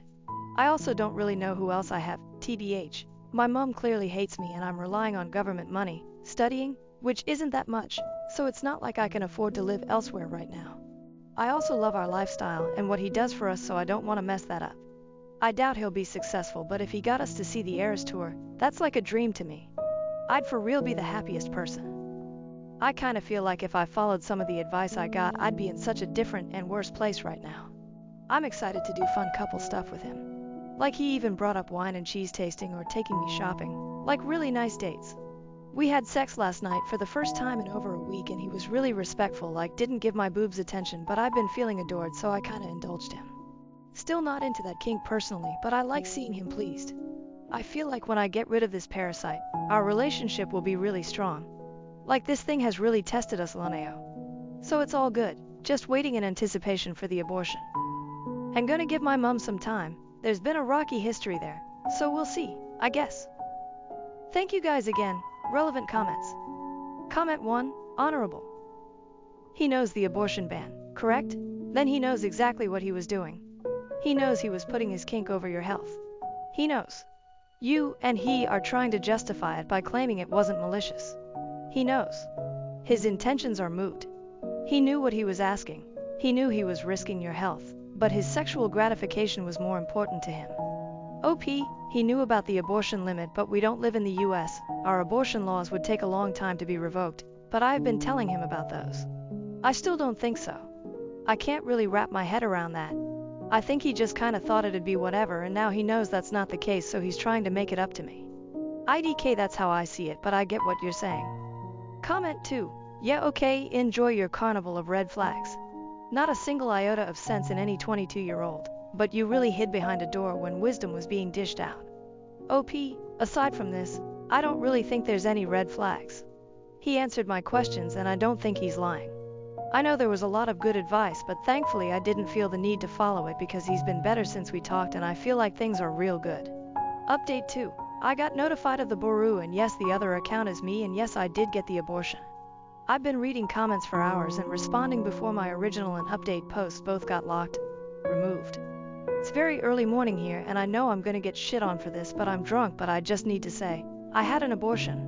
And no, I do not want this to be used as any sort of anti-abortion propaganda.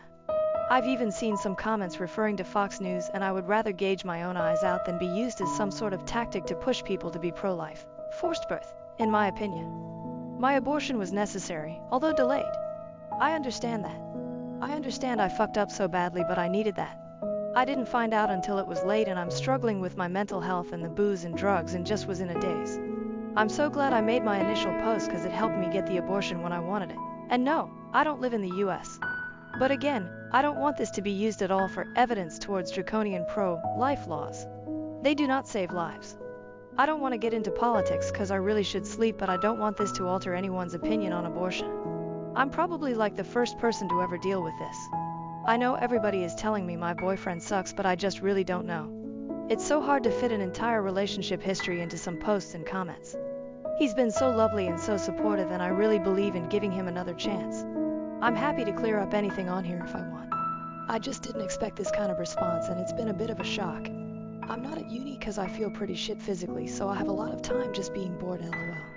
And as for the drug stuff, that's not a concern. Like, I know it technically isn't great, but I cannot use it just fine if I'm not bad mentally. I've only mainly been taking prescribed stuff since the abortion. As for the booze, yeah, I know and I agree. It's just so hard to even conceptualize sobriety sometimes.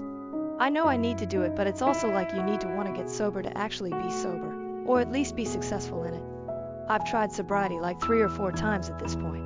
IDK, just please don't fucking use my dumb stupidity as pro-life incentives. I would have never, ever posted anything if I knew it would have come to that. Kicked out as a teen due to false rumors spread by my brother, my parents later see my success and demand money after abandoning me. Years later, when my parents noticed my accomplishment and demanded money after they left me, I was kicked out as a teen for false rumors passed by my brother. 28-year-old female with twin brother. My twin brother and I grew up getting somewhat different treatment from our parents. As the so-called black sheep, my parents really appeared convinced, for some reason, that my brother was destined for brilliance while I was more interested in sports or hanging out with friends than in academics. Their continuous comparisons demoralized me and Earl and damaged my self-esteem. I was treated like an afterthought when a child, having to watch my brother throw lavish birthday celebrations with friends. while I was never even allowed to bring guests back to our house, he frequently slept over with them. To be really honest, I hated every minute of my youth. My grandma seemed to be the only family member who really gave me any thought. She always brought my preferred chocolates and sometimes dropped a few bucks to me so I could treat myself later when she visited us. This obvious preference for my twin brother evolved over the years into emotional abuse aimed at me. My parents would publicly criticize my hobbies and academics. No matter how hard I tried, I could seem to satisfy their ideal of the perfect child. Though I excelled in athletics, they forbade me from engaging in extracurricular activities since they wanted me to focus exclusively on schoolwork, exactly as my brother. It was annoying, and as a little child I felt powerless. I grounded once again later in my sophomore year. This time the crime was having Snapchat on my phone. Apart from all teenagers my age, I had done absolutely nothing wrong, except I had downloaded this app to keep in touch with my buddies. But since my parents had prevented me from talking with my pals, this was a major offense and a betrayal of their trust, said my parents. They went batshit insane on me, dumped all of my stuff around the room, then removed the doors from their hinges and informed me I would have no privacy as long as I lived under their roof.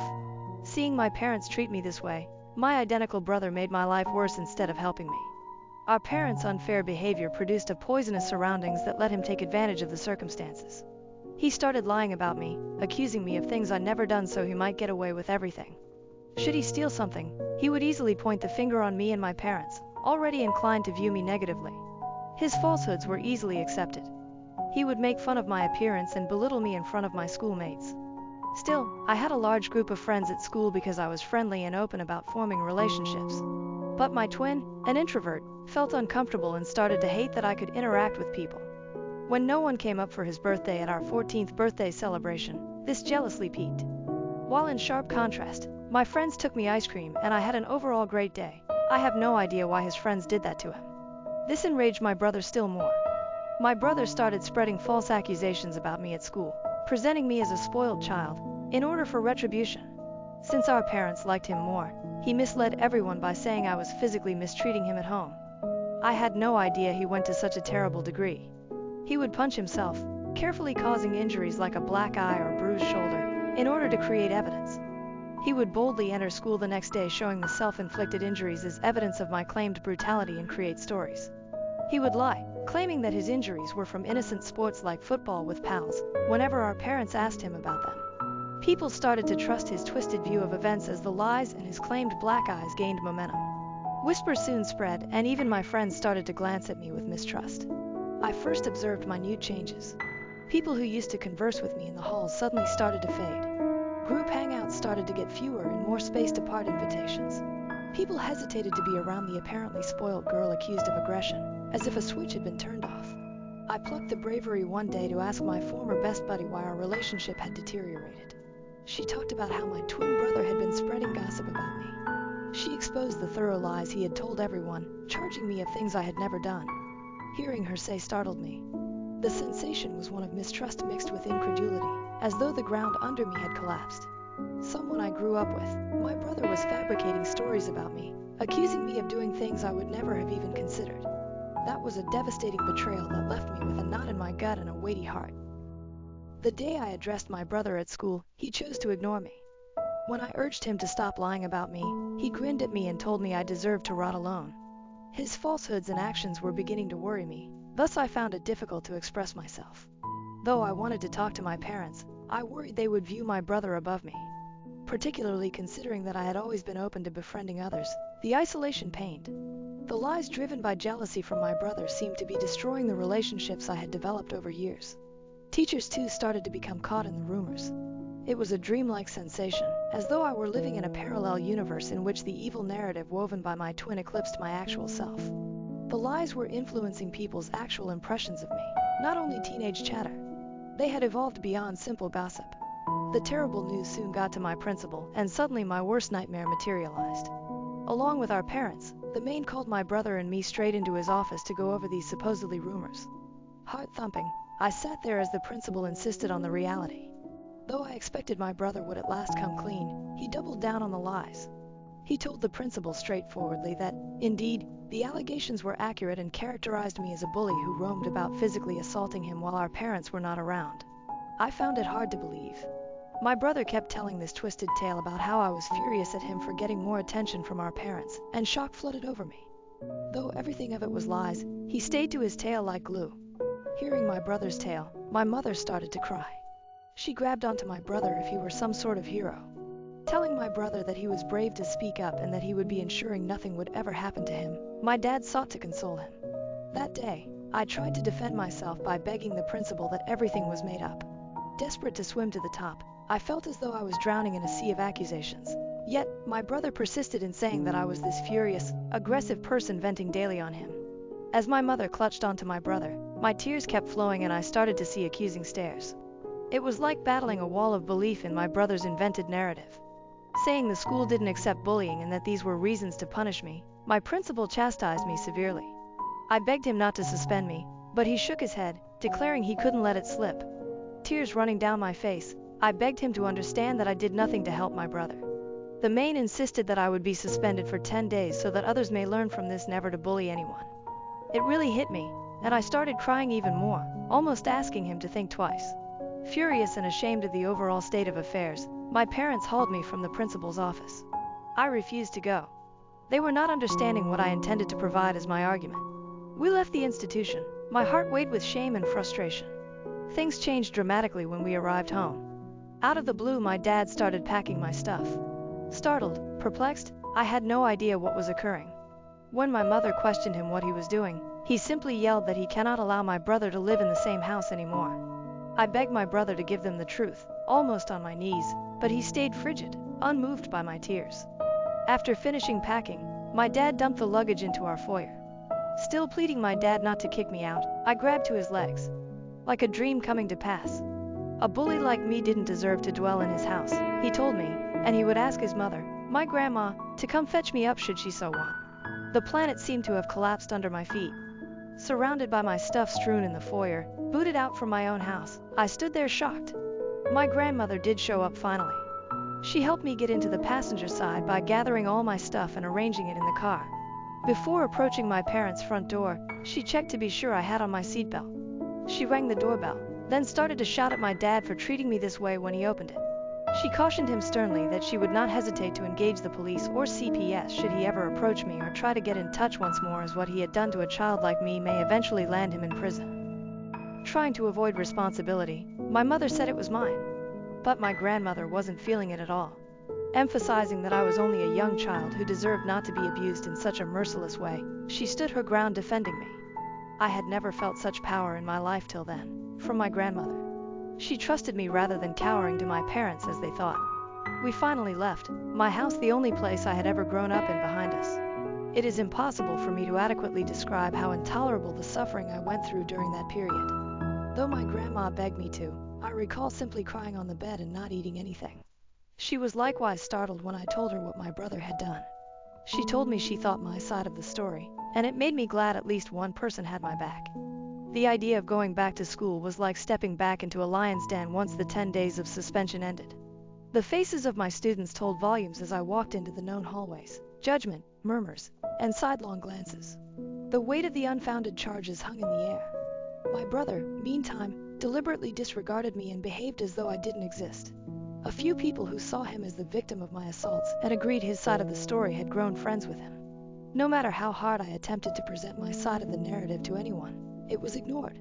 I was an outsider, labeled unfairly and carried around like a shadow wherever I went. The classroom, the cafeteria, the hallways, the eyes that locked with mine were contemptuous and mistrustful. I started to go alone. I would head down, show up for every class, have lunch by myself in the cafeteria, and head straight home. I had no friends, and it seemed as though everyone just didn't want me there. My parents never once phoned to see how I was doing throughout all this.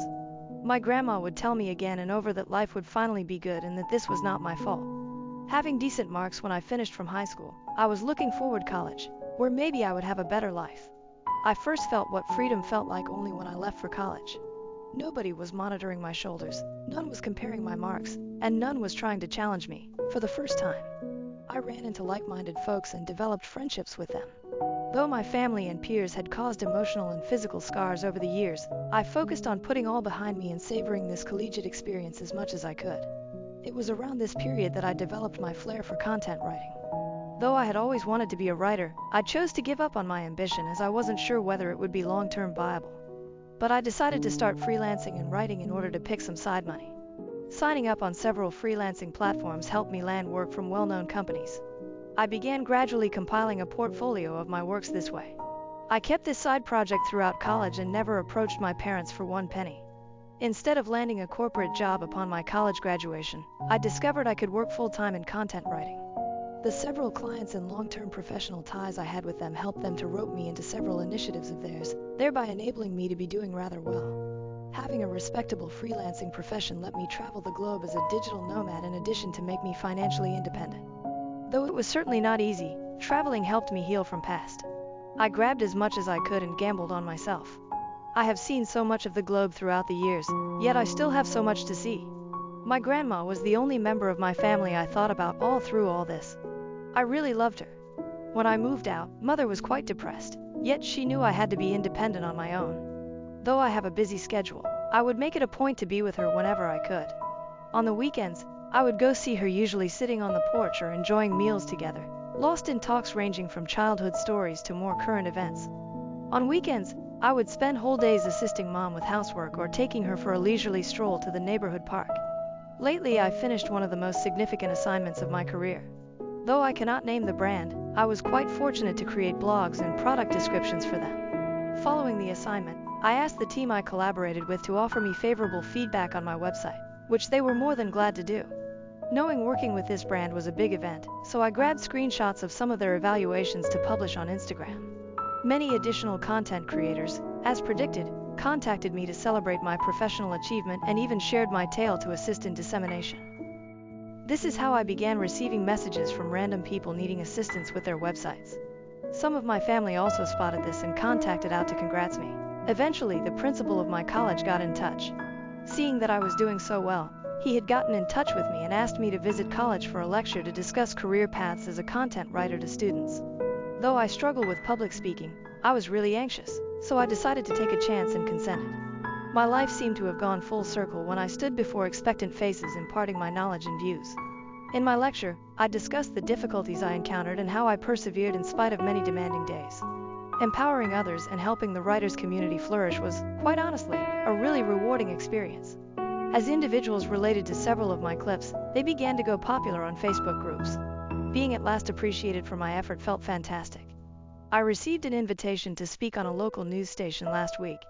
The presentation highlighted the advantages of content writing, and they asked me to share with their viewers my path and observations. Though a little anxious, the chance excited me. I discussed my experiences, the value of client feedback, and how a little thank you note might create amazing possibilities during the show. The chance to inspire more people in the profession and appeal to a larger audience humbles and excites me. I also posted some of these snippets on Instagram when it eventually aired, as I felt honored to be asked to a TV show. My cousins and family first began learning about my work performance this way. You see, my parents had no knowledge that I was working with well-known businesses and receiving invites to TV shows, as they never discussed me with anybody. This is how rapidly information got out inside my family. I suppose this TV interview must have at last made sense to my parents. A few days later, I was working on another job and found my phone quiet. When I checked my phone after finishing my work, I found 6 missed calls from my mother. Surprised her name on my phone truly startled me, since it had been a long time since she had phoned me. After all those years of quiet, I couldn't understand why she was phoning. I hesitated, then called her back, and she picked up right away. When I asked her if everything was good, my mother started praising me. Usually seated right there with Mom, my dad also joined in the discourse. He began asking about my life and well-being, and I responded without much thinking. It wasn't odd until they started asking how much I was making these days. My dad answered that we were family, thus I shouldn't be shy sharing with them my salary since it is none of their concern. I assured him I was doing financially really well. Hearing this, my mother started to explain how difficult their life was these days. My brows wrinkled with mistrust. Here is essentially our conversation's general flow. Mom, we have been wishing to remodel the house for some time. We are retired now. Though we have no savings left, its shape is not ideal. Me, okay. Mom, we have hope since your success. Having seen your TV interview today, we reasoned perhaps you could assist us by covering the renovations costs. Dad, we are family first of all. You should not hesitate to forward some of your income to us. We truly need your assistance. Me? Are you teasing me? Having not even spoken with you for years, why are you requesting money? While I appreciate the congrats, I am not going to assist you in any capacity. I wonder what motivated you to get in touch to me. Hearing this, my mother began to remark how I should have been appreciative and that I should have helped them as family. My dad also said that this was the least I could do, since my parents deserved to be looked for. I wanted to give them some of my thinking since I was so offended at this. I thought suddenly of something. Rather than merely fighting with them, I chose to teach them a lesson for lifetime since mistreating me all those years ago caused them to leech off me. I informed my parents I would be ready to assist them should they agree to my requests solely. My dad asked me, perplexingly, what they were. I immediately set out my demand. If they sought my assistance, they had to openly acknowledge in front of our family and friends that my brother was the brains behind the nasty allegations damaging my name. Believing their lies and manipulation would help them to humiliate my brother the same way they had humiliated me before everyone. I wanted them to own their deeds and admit the suffering they had caused. Hearing my impossible condition, my dad started to doubt the need of such an admittance. I stood my ground even though my mother informed me that this was all pretty pointless and that we could have a private conversation apart from others. This condition was non-negotiable. That was what any help they sought for in the future required. My dad spoke up as the tension grew, stressing his part as my father and underlining that it was my obligation to assist my needy family. Emphasizing the years they had spent raising me, my mom, in a last-ditch effort, urged me to act morally and assist them. Their abrupt appeal struck me as ironic. I reminded them of the past, of the fact they had kicked me out, and of the fact my grandmother had reared me, not they. They were increasingly restless, but I firmly reminded them that if they wanted to approach me and ask for my financial help going forward, then the truth had to be admitted publicly and my brother had to pay repercussions for his deeds. My folks have been calling me non-stop since our chat, but I'm avoiding their calls. Even phoning them back that day makes me regretful. If I did nothing at all to assist my parents, would I really be in the wrong? Update 1. Since I last told my tale a week ago, things have been a whirl. And the help and encouragement I have been getting from everyone has been deluging. Knowing that I'm not alone at this period makes one hopeful. After all they have gone through, I am happy everyone feels I should not interact with my parents or even think about helping them out. I knew it was quite almost impossible for them to do, hence I even set them such a condition. Though they might have discovered by now that it was all his lies, I know they will never put my brother through what they put me through. They love him too much. After my parents once more tried to get in touch with me today, my brother sent me a nasty text message. I ignored their calls. He composed this. Hey sis, I can tell you every day without you in my life has been fantastic. It's been a long time since I seen you. Mom and Dad contacted you, from what I heard, and you gave them an insane directive. You know, they never are going to follow through on it. They will never do anything to damage me, and they most obviously never loved you. Although I did lie about you 15 years ago, it has been a long time since then, hence cease being so self-serving and attempt to let go from the past. You are childless and single anyway, hence why would you not want to assist them with house repairs and renovations? Act moral and be a better daughter. Seeing the letter felt as though it were a stab to the chest. His lack of empathy was evident in the boldness to discount the hardships I had gone through and the conditions I had established. Emphasizing my single and childless status, the effort to guilt-trip me added still another degree of insensitivity. Not only was his implication that I should put their needs ahead of my own well-being objectionable, but it also underlined how little he considered me. Frustrated and driven by a deep need for justice, I determined it was time to intervene and expose the truth buried for too long. Sitting down to send an email to my parents and close relatives, I shared the terrible facts of my life and the unfair treatment I had suffered in my family house. In the email, I detailed how my parents treated me differently from my twin brother and the rigorous and repressive surroundings I had lived under. The email also explored the damaging and wholly false rumor my brother had disseminated about me in school, which had resulted in serious repercussions and damaged my name. I wrote on how my parents had kicked me out to the curb and how, had it not been for my grandma, by now I may have been dead in the streets. I encouraged everyone to read a note my brother had emailed toward the end. I included a screen grab showing him owning to lying about me.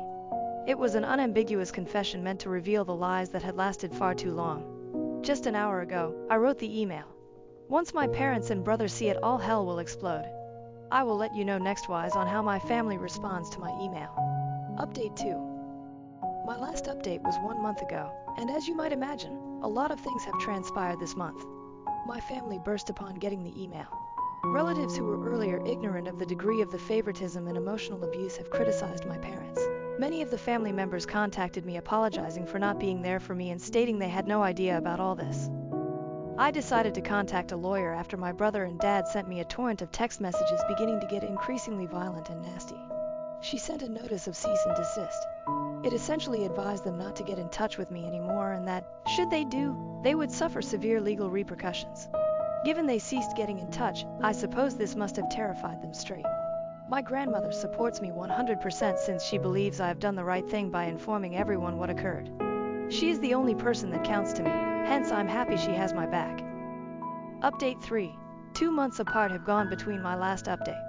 For now, I am glad to say that all in my life is running smoothly. Professionally, my article writing company has been doing great.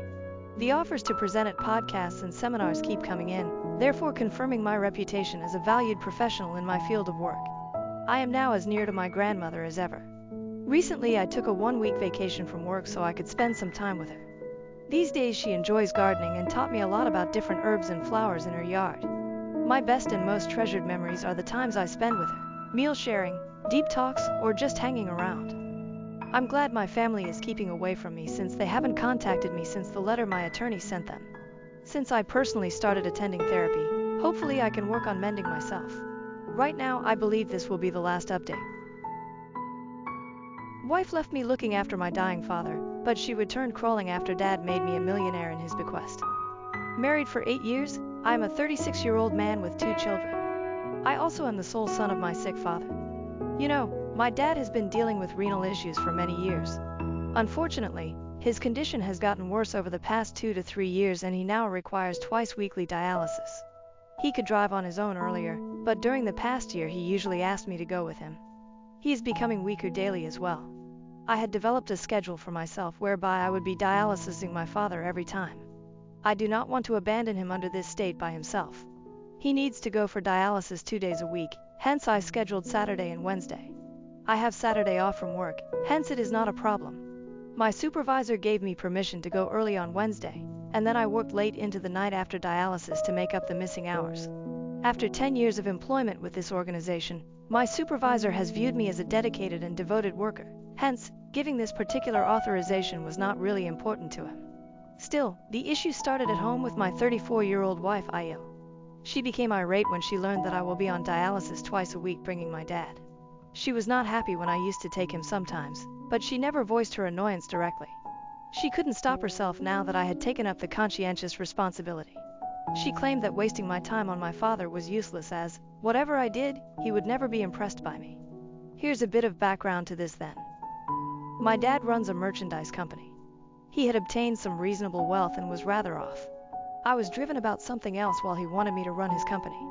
I was drawn to technology. Creating software and programming excited me. I thus pursued a software degree after school, whereas Dad wanted me to study administration or business. He was still good with that as long as I was ready to work for his business. But once I graduated, I started working for a well-known IT company. Dad objected to me working for someone else instead of carrying on his legacy. I stalled as he insisted on having me join his company. When Dad asked me one more time whether I wanted to join after my marriage, I answered no. Dad lost it and declared he would donate all of his fortune to charity and that I would not get a penny. I stayed exactly at my choice. You see, I was doing nicely even at that age. At 29, I purchased my own house and a car. Even without his fortune, I felt rather sure I could lead a reasonable existence. I explained to him I could create wealth on my own and I didn't need his money. Our relationship broke down after that. Mom died from heart arrest 5 years ago. For Dad, it was just terrible. You know, I left the house at 17 for college, then I found work and began living alone. Dad only had Mom as his friend. Losing her would be the most terrible thing he could go through. That is when our relationship was restored.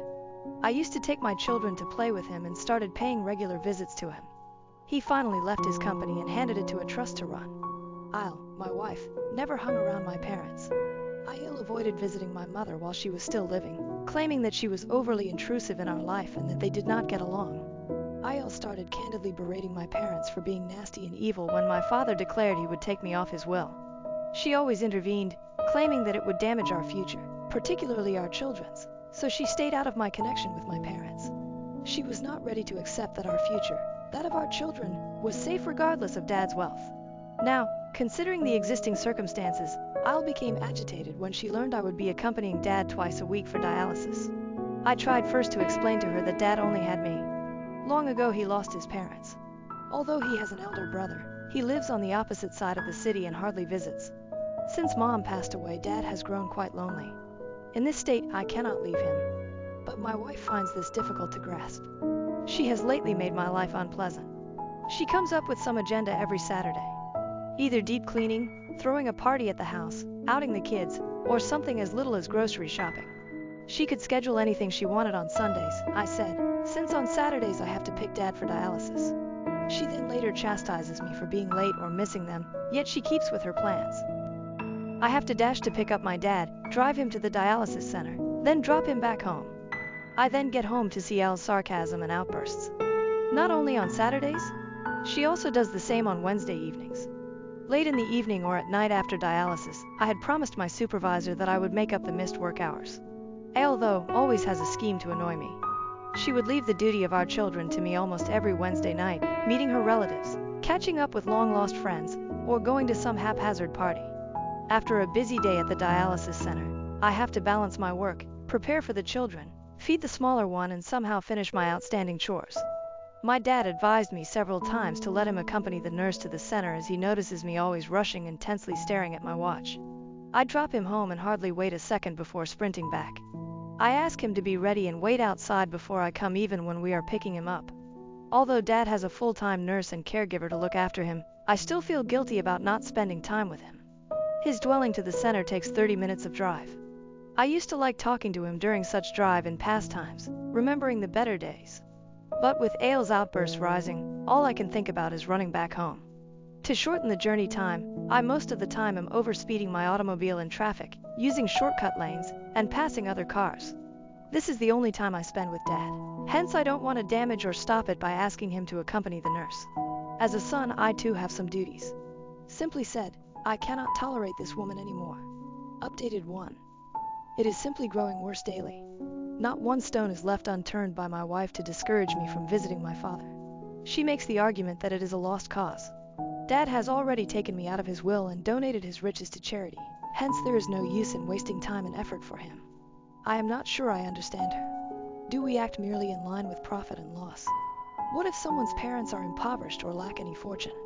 Given little to contribute, do their children abandon them? I finally told her she wasn't going to inherit anything from her parents after listening to her outbursts for so many months. Why then does she visit her folks every now and then? She lost it at this, oh my God, then declared, my parents accomplished a lot more than your selfish father. They helped me in many aspects. They are not like your father, who turned on you for not working for his company. You dare compare my parents to yours? My father would have never done that to me. This kind of confrontation happens virtually every Wednesday and Saturday when I get back from dialysis. It is not only a one-time occurrence at my house. With every incident, it gets more intense and ugly. She used to argue with me alone earlier, but right now I watch her screaming and yelling at me in front of the kids. Not only that, I have heard her disparaging my dad in front of our kids and using them against my dad. I intervened when I heard this, which resulted in still another nasty argument between us. For me, Aile's battles now become a ritual. I sense something is lacking on the days she doesn't fight, just for her to get more hostile the following day. Now I nearly gave up on her. I simply ignore her as though she doesn't exist. I don't yell back or answer her. Apart from what else ought I to do? I cannot give my father up to satisfy her. If he'd booted me out of his will, it makes no difference. He kicked me due of my own choice. I turned down his offer to work for his company, and he had to turn up his hard-earned company to a trust. It must have demoralized him rather severely. To my dad, that firm was like a baby. He had to donate it to someone else. Having offended him, he had every right to disown me. Sometimes I feel as though my hurting my dad is causing karma to bite me back. Dad, on the other hand, is growing frail. He requires assistance to step down to the automobile. He is hardly able to walk on his own. I used to ask him to drop him off outside the home so I could save time. But right now, I'm not bothered about being late. I enter to gently lead him to the car, then drop him off to rest soundly in his bed. He is also having dyspnea, so I walk him as slowly as he requires. I drive deliberately, avoiding overspeeds to maintain his heart rate steady. Getting home late now doesn't bother me. Rushing home was useless. If I have to deal with that awful woman, why not at least make Dad happy? My casual attitude has made things worse. Yesterday, Isle told me I had to decide between her dad or myself. Seeing his condition, it didn't seem like Dad had long left. I attempted to explain to her that Dad wasn't going to be with us forever. Her response was short. In that case, you need to make your choice carefully. Someone who's going to be with you forever or someone who is going to die soon. This was quite callous. You know what? I said to her. I pick my dad more wisely than you, who is so selfish and nasty to a dying man. She got ready and left her baggage. I also wanted some distance from her and she needed some time to calm off. I did not stop her. I am tending to the house, my kids, Dad, and my work while she is away. Still, I feel so calmed down and relieved. Actually, her absence helps me to relax. She sent divorce paperwork to me the day before yesterday. Though I was somewhat expecting it, I did not imagine it would happen so quickly. Though surprised, deep down I was glad and relieved. I merely signed the paperwork and returned them. I did not phone her. She obviously didn't want the kids, but surprisingly she didn't ask for custody of them. That was the one stipulation I worried about. She screamed back, "How could you just sign it without calling me and pleading with me?" when she got the documents. Funny, right? Her mother then grabbed the phone and yelled that I should have behaved like a man and attempted to calm my wife back into the marriage rather than merely signing the paperwork. It was funny. Why would I do that? I went along since she wanted a divorce. I could say, it was good for me, I got rid of her without a fuss. I also mocked her, pointing out she didn't want her children and even gave them up. She indicated I could have all my possessions, including my 2 children. She did not want any of it. Her mother also mentioned that Ayel was still young and did not want children weighing on her shoulders. I answered, fine by me. Having my children around me makes me happy. Though it relieves me, I am concerned about my kids. They, especially the younger one, miss their mother. It's tough for me to handle all the obligations by myself when I'm at the office, but perhaps I'll be able to sail through this. Update 2. This will be a shorter update. I followed my kids to Dad's place.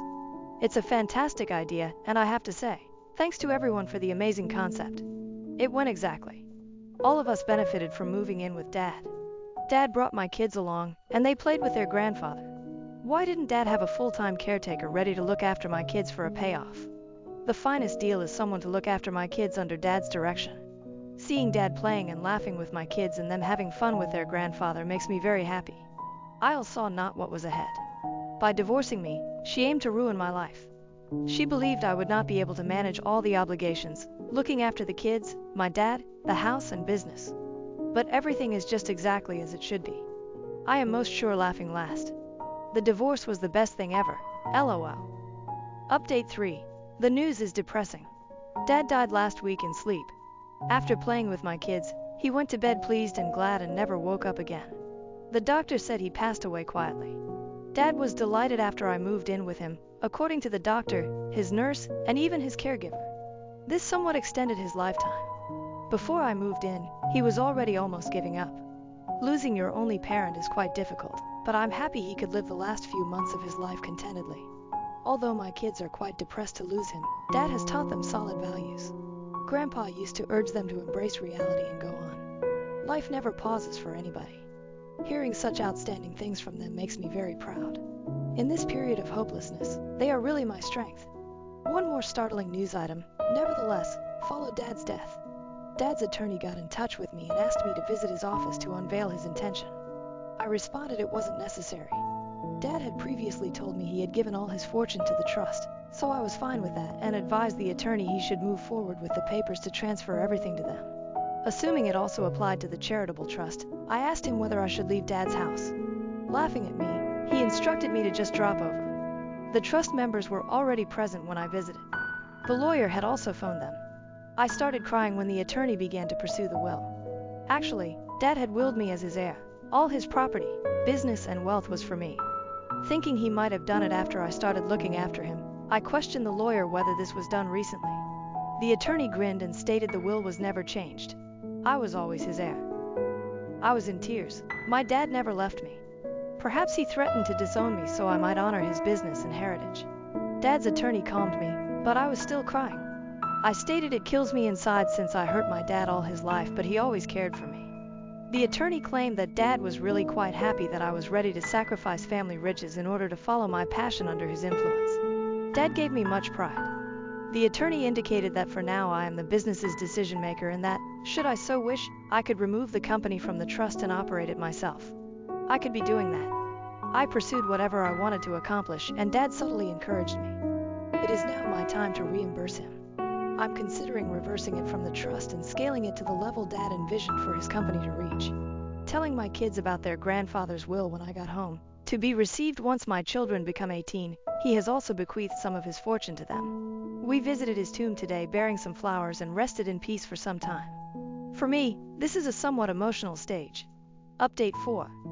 You know how quickly ants swarm when they spot sugar candy? I started running Dad's company and other community service projects 1 month following his death. I first resigned from my employment and assumed running of the company. Then, since my kids and I elected to reside at my parents' place, I leased my house. I also desire not to leave this house since it preserves my childhood memories and they feel linked to their grandpa here. I received numerous guests at my house, long-lost relatives, acquaintances, and neighbors, after learning I had inherited the $1 million fortune of my father. Still, my ex-wife Al and her parents were the most unexpected guests. Sobbing, they came inside the house claiming they would have gone to the funeral but they didn't know about my father's death. Her parents then praised my dad in all the right ways. Al kissed the kids and wept over how much she missed them. If she missed them so much, I asked her, why did she not visit them during the past 7 or 8 months? She claimed to have gone to our house but found it locked. What a deception it is. I asked, weren't you concerned for your kids upon learning the house was locked? Did you not think it essential to get in touch and see whether the children were all right? She gave no response. Let us forget whatever has happened in the past, her parents urged next. The kids will be left by themselves in the house when I'm at work now that my father is dead. It would be better if we reconciled since they need a mother. At this advice, I laughed in their faces. When she left her children to me, they most needed her. The kids have become used to her absence now, hence I do not want her back into my life. She began to weep. Her parents left us by ourselves. She begged for reconciliation while holding my hands. She missed seeing the kids and claimed she loved me. Laughing, I said, you know what? You cherish the fortune my dad left behind, not me. Here at my door you and your avaricious parents are here to drain off my money. Using those words for her parents is what they are, thus I have no regrets about it. During our divorce, she also called my dad unpleasant and avaricious. I could not have let this woman get 1 penny of my dad's hard-earned money. She became offended when I denigrated her parents. She stated till now she was begging me as she loved me, but now she would take what was rightly hers. She didn't ask for any alimony during the divorce, but now she wants half of my dad's fortune, rather, half of my wealth. She could do whatever she wanted, I told her. I'll destroy her but not pay her a penny.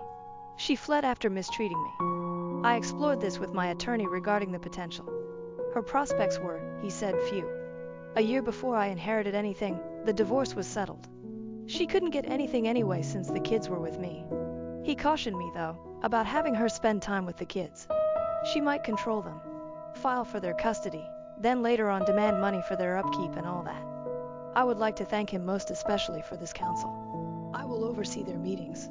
These days, I also spend a lot of time with the children helping them to deal with the loss so they won't rush to their mother for emotional support. Having taken over my dad's business allows me great freedom to balance my personal life and well-being. The kids and I are going to have a Bahamas holiday. Really, why not? They are due this extravagant trip. No, it has nothing to do with overspending Dad's fortune. I could have gone too, but I had to balance my job and Dad's care earlier and lacked the time. I wanted to take them out now that I could. Regarding Io, she hasn't got in touch with me since her most recent trip. She is probably busy suing me from every lawyer's office, knocking on every one of them.